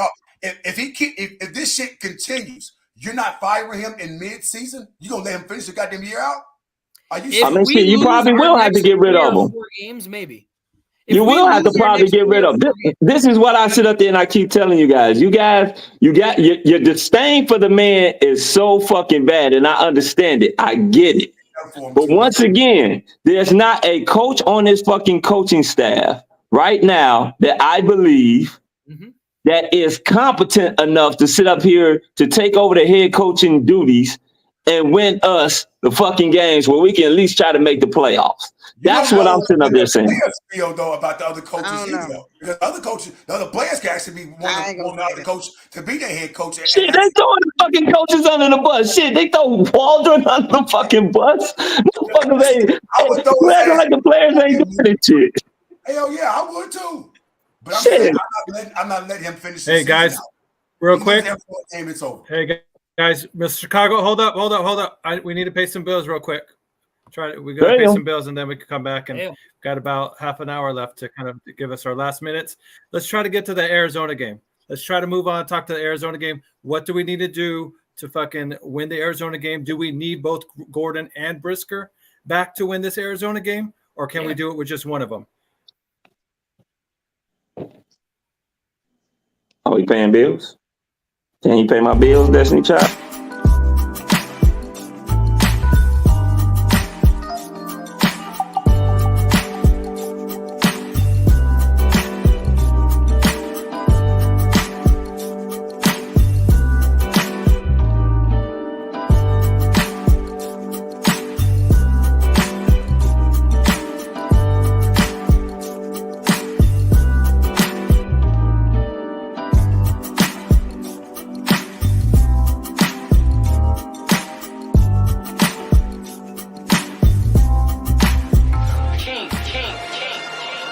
Yeah, I said it. I'm trying to be king. You crazy. I'm real. King of what? Okay, bow down. Let the trumpet sound. Roll out the red carpet. Roll out the red carpet. Roll out the red carpet. Roll out the red carpet. Roll out the red carpet. Roll out the red carpet. Roll that motherfucking red carpet out. Thank you to our sponsors in the zone. Moore's Beer. JB knows it. He drinks it. Great taste. That's a burp still. Yeah, still burp that out. The commission wanted us to stop focusing on this game, which I've been really wanting to do because, I mean, it was a heartbreaker. We lost. Fuck it. Like I said before, let's not let Washington give us 2 losses and dwell on it and start remembering what the fuck happened with that game and taking that into this next game against Arizona. Arizona is a surprise team so far. They're 4-4. I think they're going to win 2 in a row. Division 2. Huh? Yeah, they number 1 in their division. God damn, which lets you know, woo, that motherfucking West is bad, boy. Arizona's 4-4. They're going to win 2 in a row. So what you guys thinking as far as Arizona? What do you think the outcome would be when we play Arizona? I'm gonna be honest with you, man. It's probably time to start talking about how we need Jalen Johnson to start shadowing the number 1 receiver, because the last game, Tyreek Stevens was getting his ass chewed out over there on that sideline with Terry McLaurin. I thought Tyreek was y'all boy. So I thought he was too until he did some stupid shit. But we need Jalen Johnson to be shadowing. Marvin Harrison is going to eat Tyreek Stevenson's ass alive. If he's the one guarding him majority of the goddamn game. Mr. Chicago, I will question you on one thing though with Stevenson. Stevenson is a lot better when you have a healthy Kyler Gordon and a healthy Brisker as well. We need them back. We need them back. Like those are like the key situations and the key losses, because after watching that game, Hicks, who replaced Brisker and Blackwell, they didn't run nickel that much with Blackwell, but when he was in there, he was getting torched every single time he was in there. And I don't think they ran a nickel one time in the second half because Blackwell was getting torched.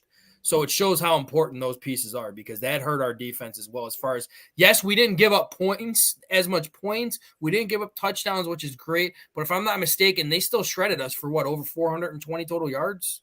And it was nothing special. It was nothing special. Well, I mean, it wasn't anything special, but I mean, they did move the ball on us. I mean, when your offense is going fucking 3 and out and your defense staying on the field all day, I mean, shit. How many times have we seen in the NFL? How many teams consistently sit up there, their defense starts slowing down or looking real sluggish because shit. They can't get out. The offense can't keep the damn ball. Your ass right back out there. If we're gonna do anything, we need to run the ball with Arizona. That pressure for Caleb.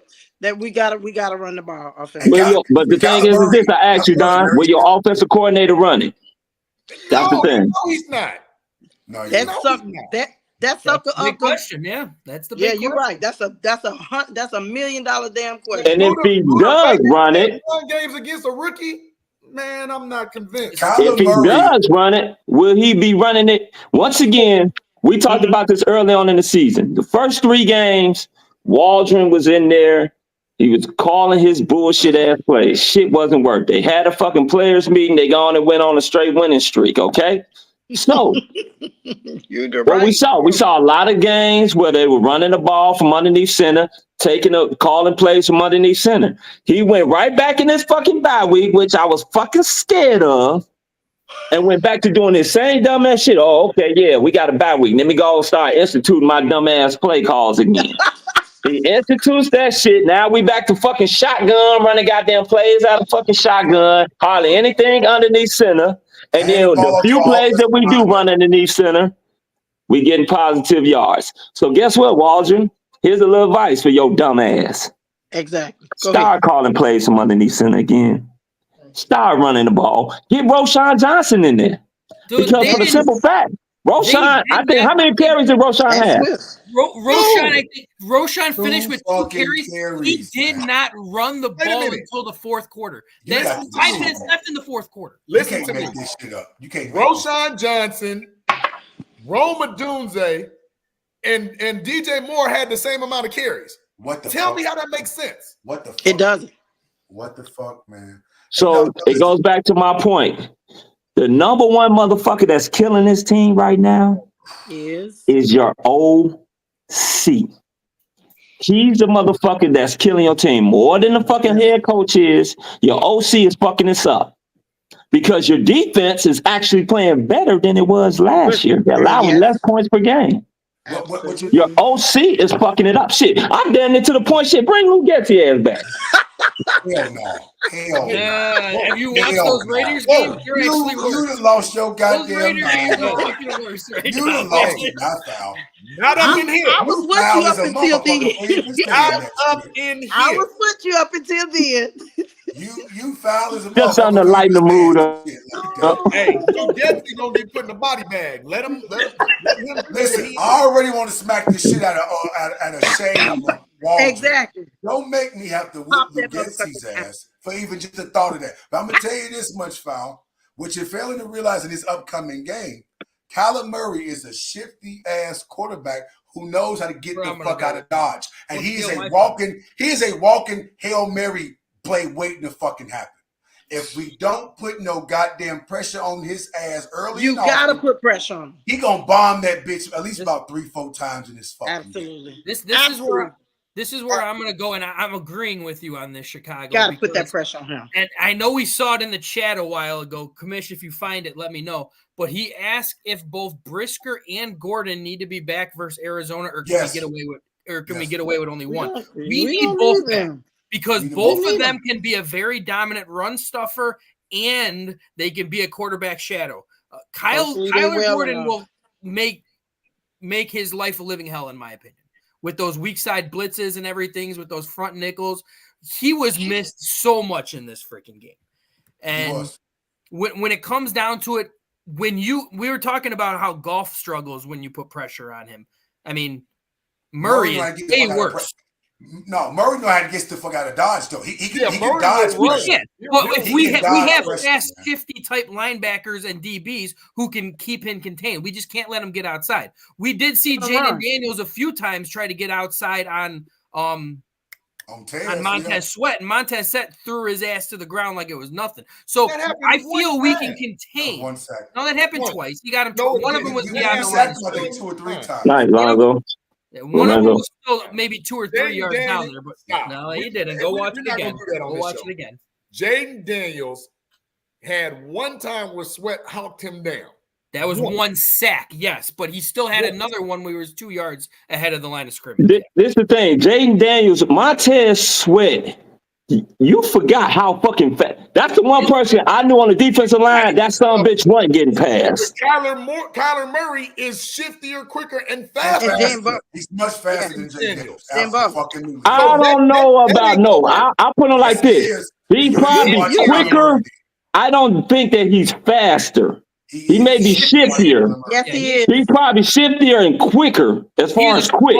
He's not faster. He's faster. He's shifty. Nah, he's not faster You than ain't him. been watching Kyler Murray then. Nah, I've been watching Kyler Murray. Kyler Murray ain't. He may not be. He may not be. I tell you like this: his ass ain't running from fucking Montez. Yes, we can say that, but he is. He will. He has to get past Montez. He will. Montez is very good at containment. Montez is very good at containing any quarterback that's going to be in front of him. And Kyler Murray is going to do everything to go to the opposite way of Montez Sweat. Exactly. So, I mean, and that... Because you notice when Jaden Daniels was out there running, he didn't run on that outside where Montez was. He went on the complete fucking opposite.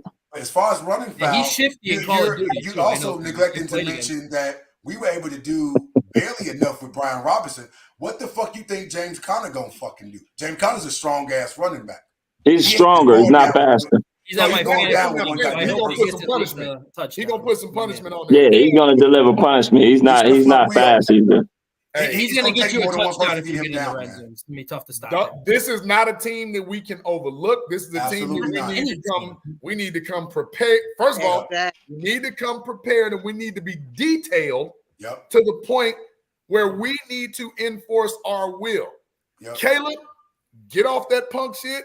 Get off that holding the ball, trying to make the big play. Run the offense. Even if it's a bad play, run the offense. Because what you cannot do, and I'm telling you, Sean Murphy Bunting, good corner. Buda Baker known for playing games. Buda Baker is solid. We cannot play against that secondary. Now they line. Only thing I can say is Kyrus Tonga used to play for us, and he might be like, they do this, they do that, they do that, but he don't know Waldron's system. No. That's it. No worries. They are not a bad team. Listen, I'm gonna tell you this much. I bet not see another goddamn game when DeAndre Swift ain't catching goddamn passes. It better not ever fucking happen again. It better not, because he's a goddamn dual threat fucking running back. We need him for all goddamn yards. Caleb wasn't even looking for the check down. That's what I'm saying. He really had a terrible game. We can't afford to fucking not do that. The two drives in the fourth quarter, for 3 3/4 of the game, he sucked. He sucked, and it's okay. Y'all have I like what Daniel said. Are we going to get off to another slow start? Once again, Shane Waldron, quit calling them weak ass screenplays, motherfucker. I'm tired of seeing them. Right end screen. Fucking weak ass screenplay. That's all I see. A fucking screen going no fucking way. He's gonna throw a deep ball to Doug Kramer. I haven't seen a screen pass to a goddamn receiver that worked all fucking season. I ain't seen one that worked, because I goddamn receivers that's on that side with them ain't fucking blocking for them. The goddamn offensive line can't stop a goddamn blind man from walking across the goddamn street at a fucking green light. Who the fuck they blocking for? Not a goddamn soul out there. And you want to throw screen passes to a goddamn receiver who know how to fucking stretch the goddamn field and create separation for his fucking self. But you want to throw screen passes and shit at him. Man, get the fuck out of here with this. And even for hell no, to the no, no, no, hell to the no. Hell each person needs to understand that every play matters going into this game. I've never heard somebody say that shit before. Oh, Jesus Christ. Listen, y'all don't Never understand how much my blood pressure has gone up with hearing him say that stupid ass I'll shit. put it to you like this. This game, go to jail knocking the fuck out of him for saying this game is going to come down to your offense. It's simple as that. How most of these games are going to come down to your offense, because quite frankly, your defense is going to play good enough to sit up there where your ass could be undefeated. You got to realize every fucking game they're going to lose has been about one fucking possession. So your defense is coming to play. Your offensive coordinator and your quarterback, which pisses me off, because when I listen to these other podcasts and these other pundits on television, none of them, nobody's sitting up there really going and getting into Caleb. I saw David Kaplan sit up there. Well, we know his tramp stamping ass. Listen, I'm sit up there. This time. He got on Fluke's ass with his ass on the goddamn show. Oh, he got on Fluke's, but he didn't get on the damn quarterback. Because your quarterback is the one that's sitting up there missing wide open fucking plays. Your quarterback is the one that's sitting up there fucking holding the fucking ball so goddamn long. It makes no fucking sense. Was he not getting knocked around? If your first guy ain't open, your second guy on, but guess what? I don't care, sweet feet, if you don't like to fucking run. Right. Run, motherfucker. One of them big ass Neanderthals are going to catch your ass from behind. Was he not getting knocked around? Did y'all see that it was motherfuckers that wasn't getting blocked just running right to him? So I'm the only person that saw that. Hey, it's amazing they only got credited for 2 sacks, because we hit a lot more than that. They got credited for 4 sacks. No. Exactly. In the stat book, they took 2 away because he actually was over the yard. So it was 1 yard over. They only gave him credit for Washington credit for 2 sacks. And then tell me this: how the fuck you slide a yard short of the fucking first down? All you had to do was die for it, motherfucker. You know what? I've never seen that shit. I've never seen that shit in the NFL ever. I've never seen that where the fucking yard is right there and you slash your little sweet ass right there. I will say this: he was so pissed off when he realized that he was before that first down marker. And y'all he was so realize pissed off. This team prides himself on doing the worst shit they've ever done to doing something even worse than that. Every fucking chance. It never fails. Every time we see, that's the stupidest shit I've ever fucking seen in my life. They say, no, it's not. I'm going to do something dumber than that next go round. And then they fucking top the dumb shit they did previously. Like, how are you intentional about doing stupid shit and making easy shit look so goddamn hard? And I want to talk about what Crook talking about right there. The O-line. That dumb ass fucking play that you call with the fucking offensive lineman getting the ball might have cost you your motherfucking goddamn starting left guard, who, by the way, had a fucking 90 PFF score during that fucking game. It might have cost him because he got bent up like a motherfucking pretzel. Well, I did hear injury update. It's not. He might miss a week, but it's nothing. He got hurt in that fucking game. You brought him back in the game along with Kramer being the goddamn so-called fullback who's never run with the fucking ball in his goddamn hand a day in his fucking life. But it's in the playbook. It's 1 It's yard. in the playbook. We can't get 1 yard, but we got a 2-point conversion that we could just that 2-point conversion we could have ran that for the goddamn 1 yard. Yeah. But here we go again. I look at coaching, but then I look at like Caleb. If you look at, you're supposed to, if you come from this side, you're supposed to have your hands like this, other side like this. His hands was wrong, and Caleb rushed that. Caleb was like, here. He did. Yeah, because I'm pretty sure that's something he's not used to doing. He's not used to handing the fucking ball off to a fullback. I mean, be honest. Going back to college. These college plays is not gonna make it. Yeah, going back to college, you never seen a motherfucker with a fullback. I agree with you. That's what I'm saying. How much did you really practice it? Because if you practice it, then the Pop want to teach you to put your hands like this and not this. Like, come on. Why didn't you just quarterback sneak the motherfucker? You right. If I was Caleb,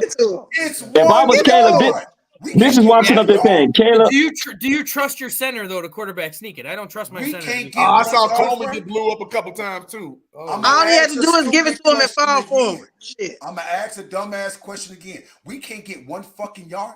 I'm gonna call all y'all ass a goddamn lie. We can't get 1 fucking yard. 1 yard. Well, not only that, this goes back to the play calling again. How the fuck is it that you got first down and at the 1 yard line you throw a motherfucking fade to your shortest fucking wide receiver? 1 yard? Hey, foul. Fucking 1 yard. Where was that ball going? I don't know. Hey, Cookie, you can play that hell no to the no. You play that shit now. 1 fucking yard. But here's hell no. To the no, yeah, to the no. Here's my question again. You can go back 1 yard and look at 1 yard. Even if you put Kramer in the game, what is wrong with just lining up and running Roshan behind Doug Kramer? That's it. It has worked every time you have done it. It has what worked is so every wrong? time I don't care if it's coming because we know when you get too smart, that's why Pete Carroll don't have 2 Super Bowls. One because yard. he got too damn smart. Being pretty. Marshawn Lynch, 4 straight times. Stop it. This is the thing where I'm going to go with the Doug Kramer situation is the fact that is a play call that you run when you're up 3 fucking scores. 1 yard. Right? It's not a play call where you're doing to try to take the lead. Like it doesn't make sense. You done messed up, Aaron. Absolutely. I'm gonna keep fucking saying that. I don't get it. I really don't get it. And this is what I be talking about, where your offensive fucking coordinator is literally fucking your team once again with these dumb ass play calls. You took a fucking because you kind of think about it. If they score right then they scored again, these motherfuckers ain't even got a chance to throw a fucking Hail Mary. This is one thing. I love what Bullets is saying right here, Chicago. This is for you too. What Bullets just said, 1 yard, and I agree with 1 yard. Everybody knows it's coming. I'm still running that fucking play. I don't fucking care. But why can't you do? Everybody knows it's coming. Hey, a quick little fade out to Cole Kmet. Because what play action have they ran to make them be disciplined? Wait, matter of fact, you can play action enough to be disciplined. Everybody's in the middle. Everybody's in the middle, waiting for you to go up the middle, Frank. Roshan was right there, tossed that bitch to him, and he's already on the side of the end zone. I still agree with give Roshan the freaking ball. It's 1 yard. It's 36 inches in a yard. It's 3 feet in a fucking yard. We can't get 1 yard. Yeah. Foul. You're lying to me. You're not even a fucking coach or a football player. You can't get me 1 yard. I gotta ask Foul this. Why, when Eberflus heard that call, why didn't he say no? Anything. I don't know why the fuck he said. I want to ask you this. Why the fuck when Caleb heard that shit? Why the fuck you say, oh, hell no, nigga. I ain't giving this motherfucking shit to the goddamn fucking fullback. You fucking crazy? I'm audible in this bitch. Caleb should have said He's a something. rookie. He do what the fuck he's supposed to do. Nah, fuck that. They give his ass all the power, but that some bitch audible all the time. I seen him audible out of a pass play to a run play. That some bitch got audible that motherfucker. I would have. He gonna think it's gonna work. All I'm picturing right now is Doug Kramer hearing that call, and they're like, wait, what the fuck? Yeah. You know what I would have done like Doug this? Kramer should have been one that. Yeah, Frank. Doug Kramer should have been like, no, I don't want the fucking ball. I blocked for him though. Dude, are you serious? Nah, you want to know what Doug Kramer should have did? Doug Kramer should have been like, time out, motherfucker. Time out. We get 3 of them. This shit ain't working. He should have made sure he gave them a call for a timeout to regroup. If I'm Kramer, I'm like, listen, I'll block for him. I ain't running the ball though. No. And bullets, you're right again. That's what we're talking about. But the Bears did not consistently run play action enough for the Commanders to even be fooled. They didn't run play action. Listen, I don't even give a fuck if you know we running. You gotta fucking stop us. I'm getting this fucking 1 yard. Roshan gonna carry your ass in that end zone with him. He get Okay. Well, I'll put it to you like this. That game is fucking over with. Let's get into some shout outs and some fucking predictions. Shout them out. It won't happen next year. We play them again next year. It won't happen next year. 1 yard. Good, them some bitches will come here. Well, go ahead, Don. Since you the lady on the podcast, I guess. Go ahead, give a shout out and give us your predictions for the game. For the game, I'm gonna say for the Cardinals, we're gonna win that game. All we got to do is go in and play fair, square, discipline, and we have to know exactly how we're gonna shut Kyler Murray down. We gotta shut him down. We gotta stop him in his tracks. He's gonna run. We gotta keep him in the pocket. We have to keep him in the pocket, and our O-line have to show up. Yeah, definitely. Well, what's your score? What's your score you got? I'm gonna say we're gonna beat them by 3. I thought you got a particular score, like is it 21-17? I'm gonna say 17-20. 17-20? Okay. Yep. Cool. You got anybody you want to shout out to? Shout out to the Chicago Bears. I love you guys, and I want to say, Terrence, thank you so much. And I love you guys. I just hadn't had the time to get in, but I want to shout out to all the Chicago Bears in Atlanta and Tampa, as well as my Bears at home, Chicago, baby.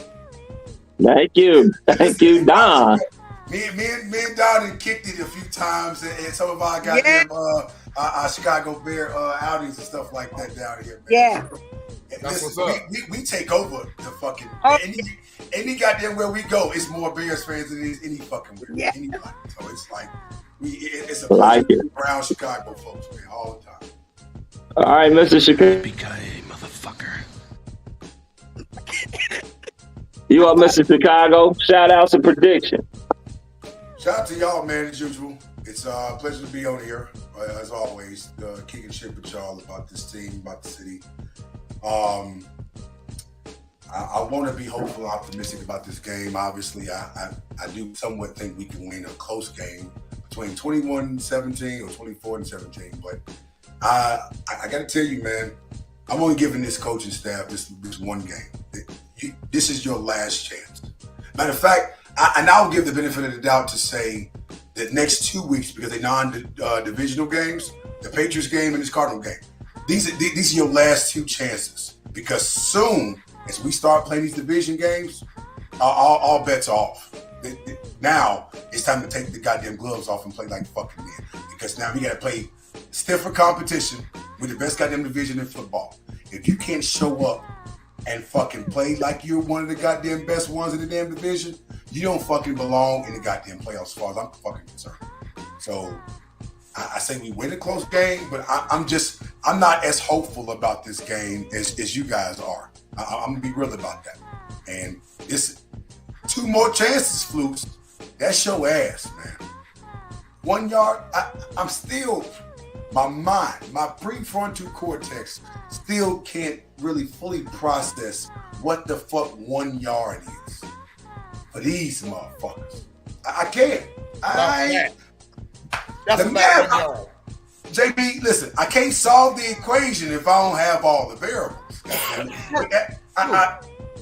It's 36 inches in a yard, 3 feet in a yard. Hey, Bullet said, shout out and pass to Jay, motherfucker.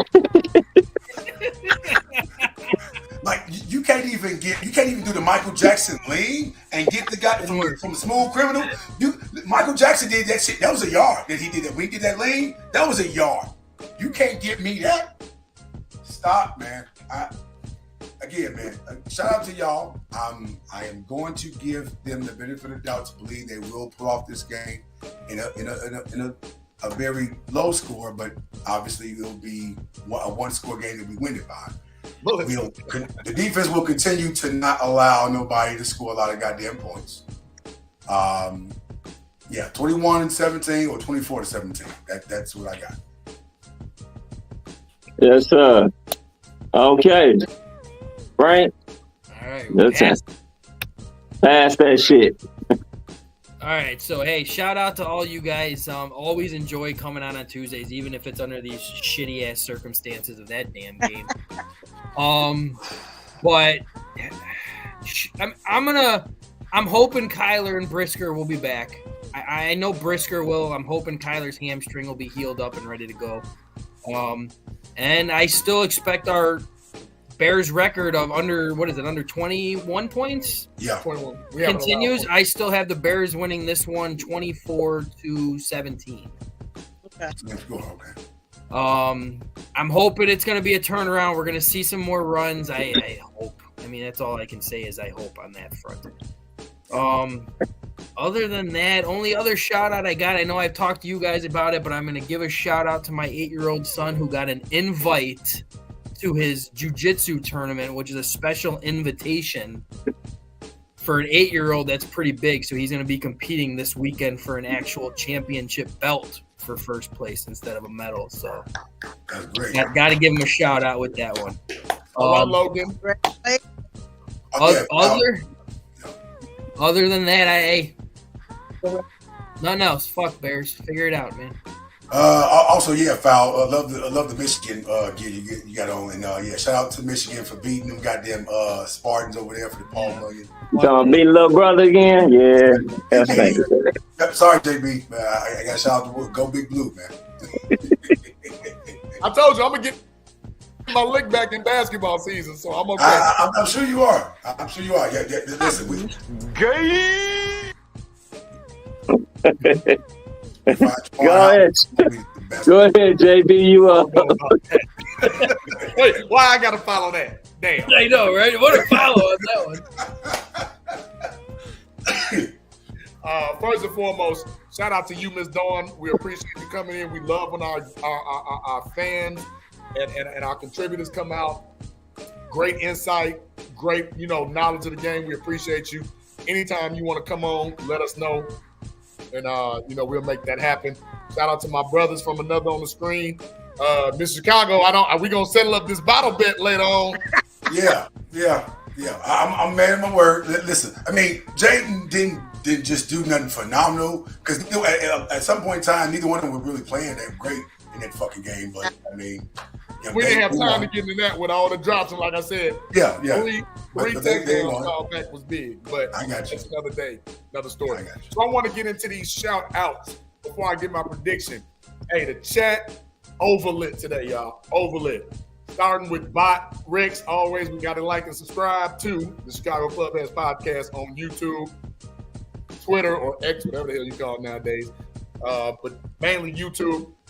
Jay Grizz. Crook, of course, chiming in. My man Keith Sperry chiming in. Jeanette. Jeanette was on one tonight, y'all. Early on in this first half of the pod, Jeanette was on, giving some great insight. Hey, the lesson was today, when you think the game is over, play like it ain't. Shout out to you, Tyreek Stevenson. Facts. Yeah, Tyreek. I hope he comes back and gets a couple picks and just starts lighting shit up. I need Jeanette on the show because she was spot on with that. I need somebody to be fighting on the sideline if I see somebody else doing something stupid again. Seattle was fighting on the sideline. Exactly. I want to see that because at least I know you care. I want to see that. Fight your teammates. If they somebody pop Caleb upside the head too and tell him to quit being something, man.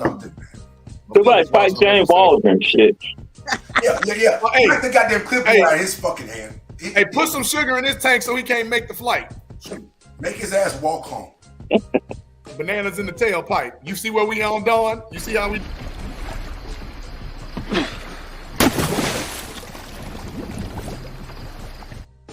Now, wait a minute. That was Dexter, and that's a clear-cut case of murder. We don't want none of that. Nah, that wasn't Dexter. That was Jaws, goddammit. Oh, I thought that was Dexter. When he... Oh, keep finna tell us. You're all wrong. Sopranos. You got to get rid of that body. They can do that to Waldron for all I fucking care. No, that needs to be Flukes if he fucked this up again. Exactly. Yeah, just cut it. Ass. We whooping ass next. Shout out again, like you said, Frank. Shout out, and we all cheering on Logan. Logan, come on, we gotta go. We gotta get this belt. Come on, Logan. Let's go, Logan. Gotta get it.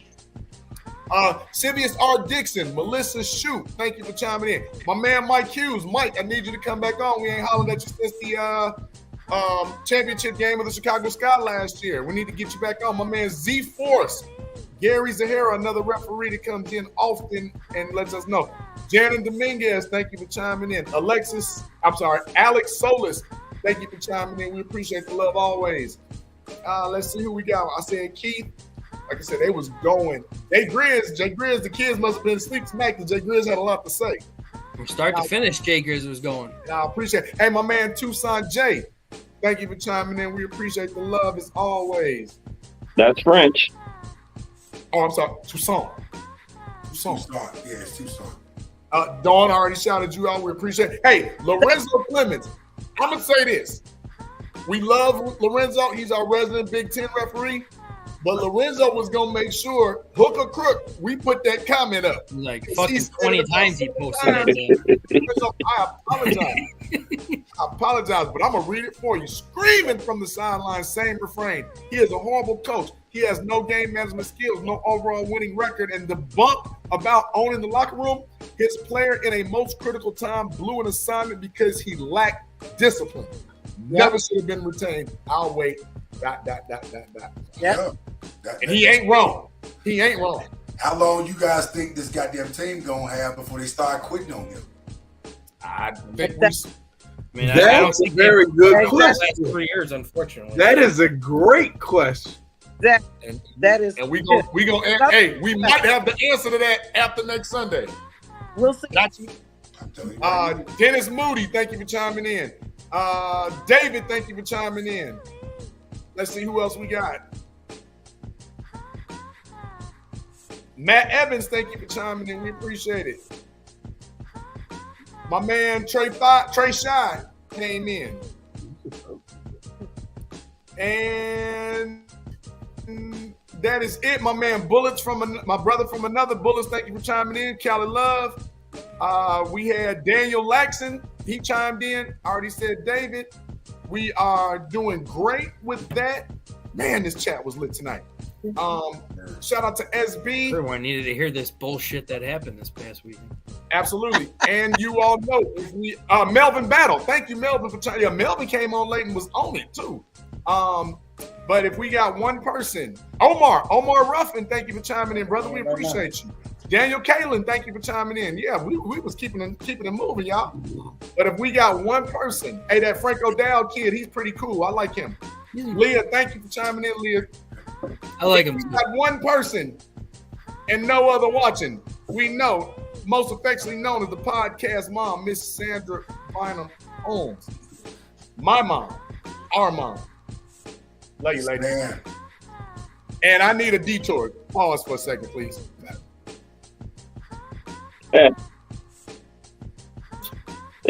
So you want me to go next, P, or you want to go? It don't matter. I don't have no shout out. Well, actually, I do. My dog. What up, dog? My doggy. What up, dog? You kind of look like Terrence. Shut your ass. Everybody wish Tnic a happy early birthday in the chat because his birthday's coming up. He's coming over here to AZ to celebrate. He's sitting that big happy birthday, he go to Arizona to that game, man. Hey, I'm gonna be 33. 33. You mean like, listen, Tnic, don't let nobody tell you different. You don't look a day over 64, man. I'm trying to tell you. Happy birthday. Appreciate y'all. Listen, more college football. There you go right there. Oh, they gonna love me. Come on, man. Why you do me like that? Yeah, him and his big brother love you. You really do. Hey, I don't mind if he comes here and coaches if we get nah, dog. Come on, man. Come on, man. Listen, okay, so I want to give a shout out to everybody right here. Shout out to you, Don. Thank you for coming on. Shout out to Mr. Chicago, Frank the Tank, Tnic, our boy JB, super producer in the back, the Cookie Commish. Want to give a shout out to our sponsors, In the Zone. Get that fresh gear from In the Zone. Moore's Beer, great tasting. I never had it, but plenty of people on this panel have. Shout out to Vision. You gotta have that vision, baby. Gotta have vision. Shout out to Hugh Nightclub as well. First of all, we want to thank you all for participating. The chat was lit tonight. And also remember to like and subscribe to the Chicago Clubhouse Podcast, the Chicago Clubhouse Network. We got shows on damn near every day of the week. Mondays, we got the Cookie Commish with his fantasy. Tuesdays, you got the Chicago Clubhouse Podcast. Wednesdays, She Said What She Said with Sherry. You know what I'm saying? Thursdays, fucking Bull Spit or Plump, whichever one's in season. Whichever one's in season. You also got Easy Does It whenever the fuck Easy gets on. You know what I'm saying? We don't know what the fuck that is either. We got we also got the Chicago pregame show that usually comes on before the games. You know what I'm saying? You may get myself on there. Sometimes the Cookie Commission is going to be on there. There's no telling who's going to come on to the pregame show. So shout out to that. Also shout out to our other sponsor, Fantasy Jocks. Anytime you want that fantasy gear, them rings, them belts, you know what I'm saying? Check out Fantasy Jocks. Fantasy Jocks takes care of all that shit for you.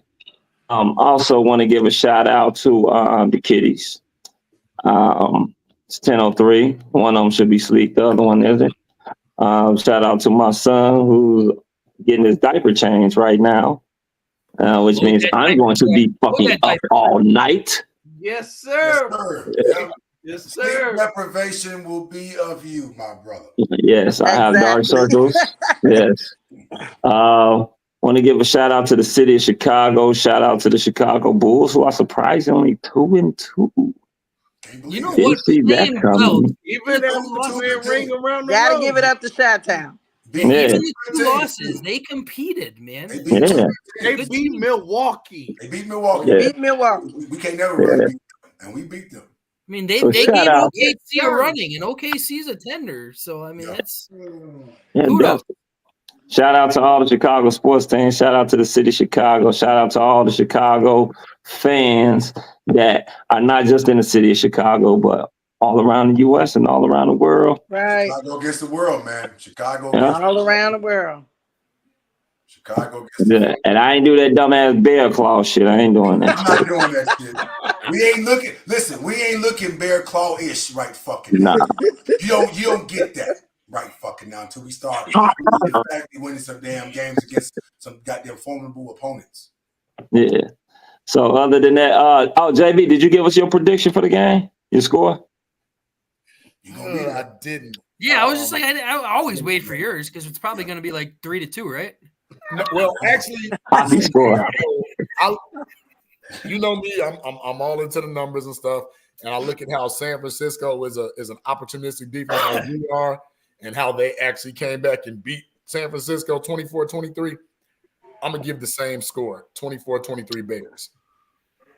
1 point. Okay. We barely make it. We barely make it. Is defense winning it, or is it a game-winning field goal? Absolutely game-winning field goal. Yeah. Absolutely. I'll put it to you like this. We have the weapons on offense to compete with any team in the league. Unfortunately, we have a not so smart offensive coordinator that continuously puts us behind the 8 ball. So I do think that we will win the game. I'm going to go 27-17. Okay. Wait a minute. I said 17-20. I said, hold on. I said 24-17 or 21-17. Did you said 24? You said 24-17. No, Frank said 24-17. I said 24-17. I got a question. Hold on. I got to get Keith on one day. 42-17. I knew this was coming. This is where Keith, I'm going to say you're wrong on, is because if they do have a dynamic offensive game, I don't see them getting any more than 31, maybe. If they do, I'm still not giving their ass no goddamn credit. And that's only because our coaching staff would pump the brakes in the second half and they wouldn't be shooting for the end zone. Because that's what we do, and I fucking hate it. I wish we can score 42 points. I don't care. If we did, I'm still not giving their ass no goddamn credit. I'm be like, not against the Niners. So what? One of the greatest new coaches is still coaching that team, y'all. 42. You mean Arizona, not the Niners, Arizona. And Keith, you did. We're talking about Arizona, not the Niners. Arizona. No, he said the 49ers whole entire team is like on the DL. Well, that's like right. No. I'm saying I was linking that because I said Arizona beat the 49ers, who's got an opportunistic defense like we do. Well, the thing about San Francisco is also probably got the most injuries in the entire NFL right now. They do have a lot of injuries. Them in New Orleans. Our offensive line is injured too now. Yeah, they are.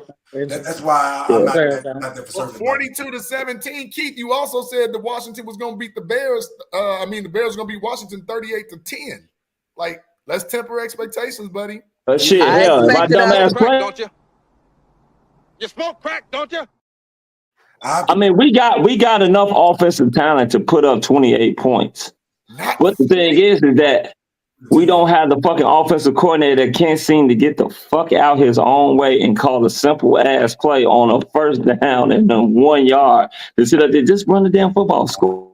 I mean, we have enough weapons to put up 42 points. In my opinion, honestly, we're just not going to have the coaching who's going to keep running up the score. They're going to sit at 31, and then they're just going to say, "I'm just going to keep, fiddle faddle." Oh, so you're saying we're going to get 20 points in 3 quarters because we don't do shit in the first quarter? I don't trust Shane Waldron. That's my goal in this game. I would love a touchdown in the first fucking drive of the game, and then I will be so fucking happy. I wouldn't trust Shane Waldron to teach my goddamn dog how to bark. And guess what? I don't have a fucking dog. I mean, some dogs don't bark. I don't have a dog. That's how bad he fucking is. I don't have a dog. Ain't that like no. Even if we blow out Arizona, I'm still not gonna be impressed with this shit. I'm not giving no more fucking credit to this goddamn team. Not for a while. I'm not impressed with none of this shit. Those dogs know how to bark like innately. They're supposed to. You would think that. You would think that. Shane Waldron will teach him how to meow. Yeah. I hope so. Or how to oink. There's the little fella. Foul. There's the little foul. Little foul. What's up, buddy? I see him. Want to say hello to everybody, huh? Want to say hello? Huh? We got our new Grogu. We got our new Grogu right there. Yeah, I know, right? Grogu been missing. Ricky! I know you bought a Halloween costume for him already. I'm sure you did. Oh, yeah, he could be Grogu for Halloween. Yeah, there you go. Listen, I dressed my son up as Baby Groot last year. It's Grogu's back. It magically appeared, even though I did see a hand and an arm right there. But it's like he just floated right onto the table. Yeah, it came out of nowhere. Hey, can somebody address Keith for me? Because he wants to say they hit 35 back-to-back games. They played the little sisters of the poor, man. Come on. But the play calling was a lot better. Yeah, they ran an offense that worked versus bad teams. Just he needs to run that same offense. I'm sorry. You don't run him in the that offense he runs works against bad teams and doesn't work against solid teams. But JB, to his point, though, the Jacksonville team gave the goddamn Green Fucks a hell of a damn problem, and they almost beat them. Hold on. Same Jacksonville team we played. Hey, Tim, you gonna go ahead and say something, or we getting up out of here? Yeah, T, we're waiting on you and your Karate Kid freaking hat that you have on there. What? All right, so yeah. Bruce Leroy. Karate Kid. Commish, hit us with that Denzel. You gotta decide whether you're a wolf or a sheep.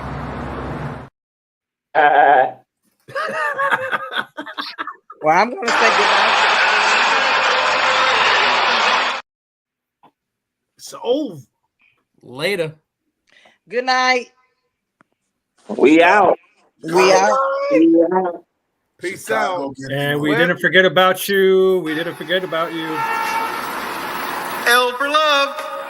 Good times.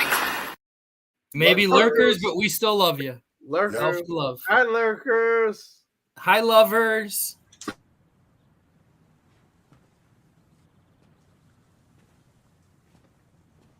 You're still here.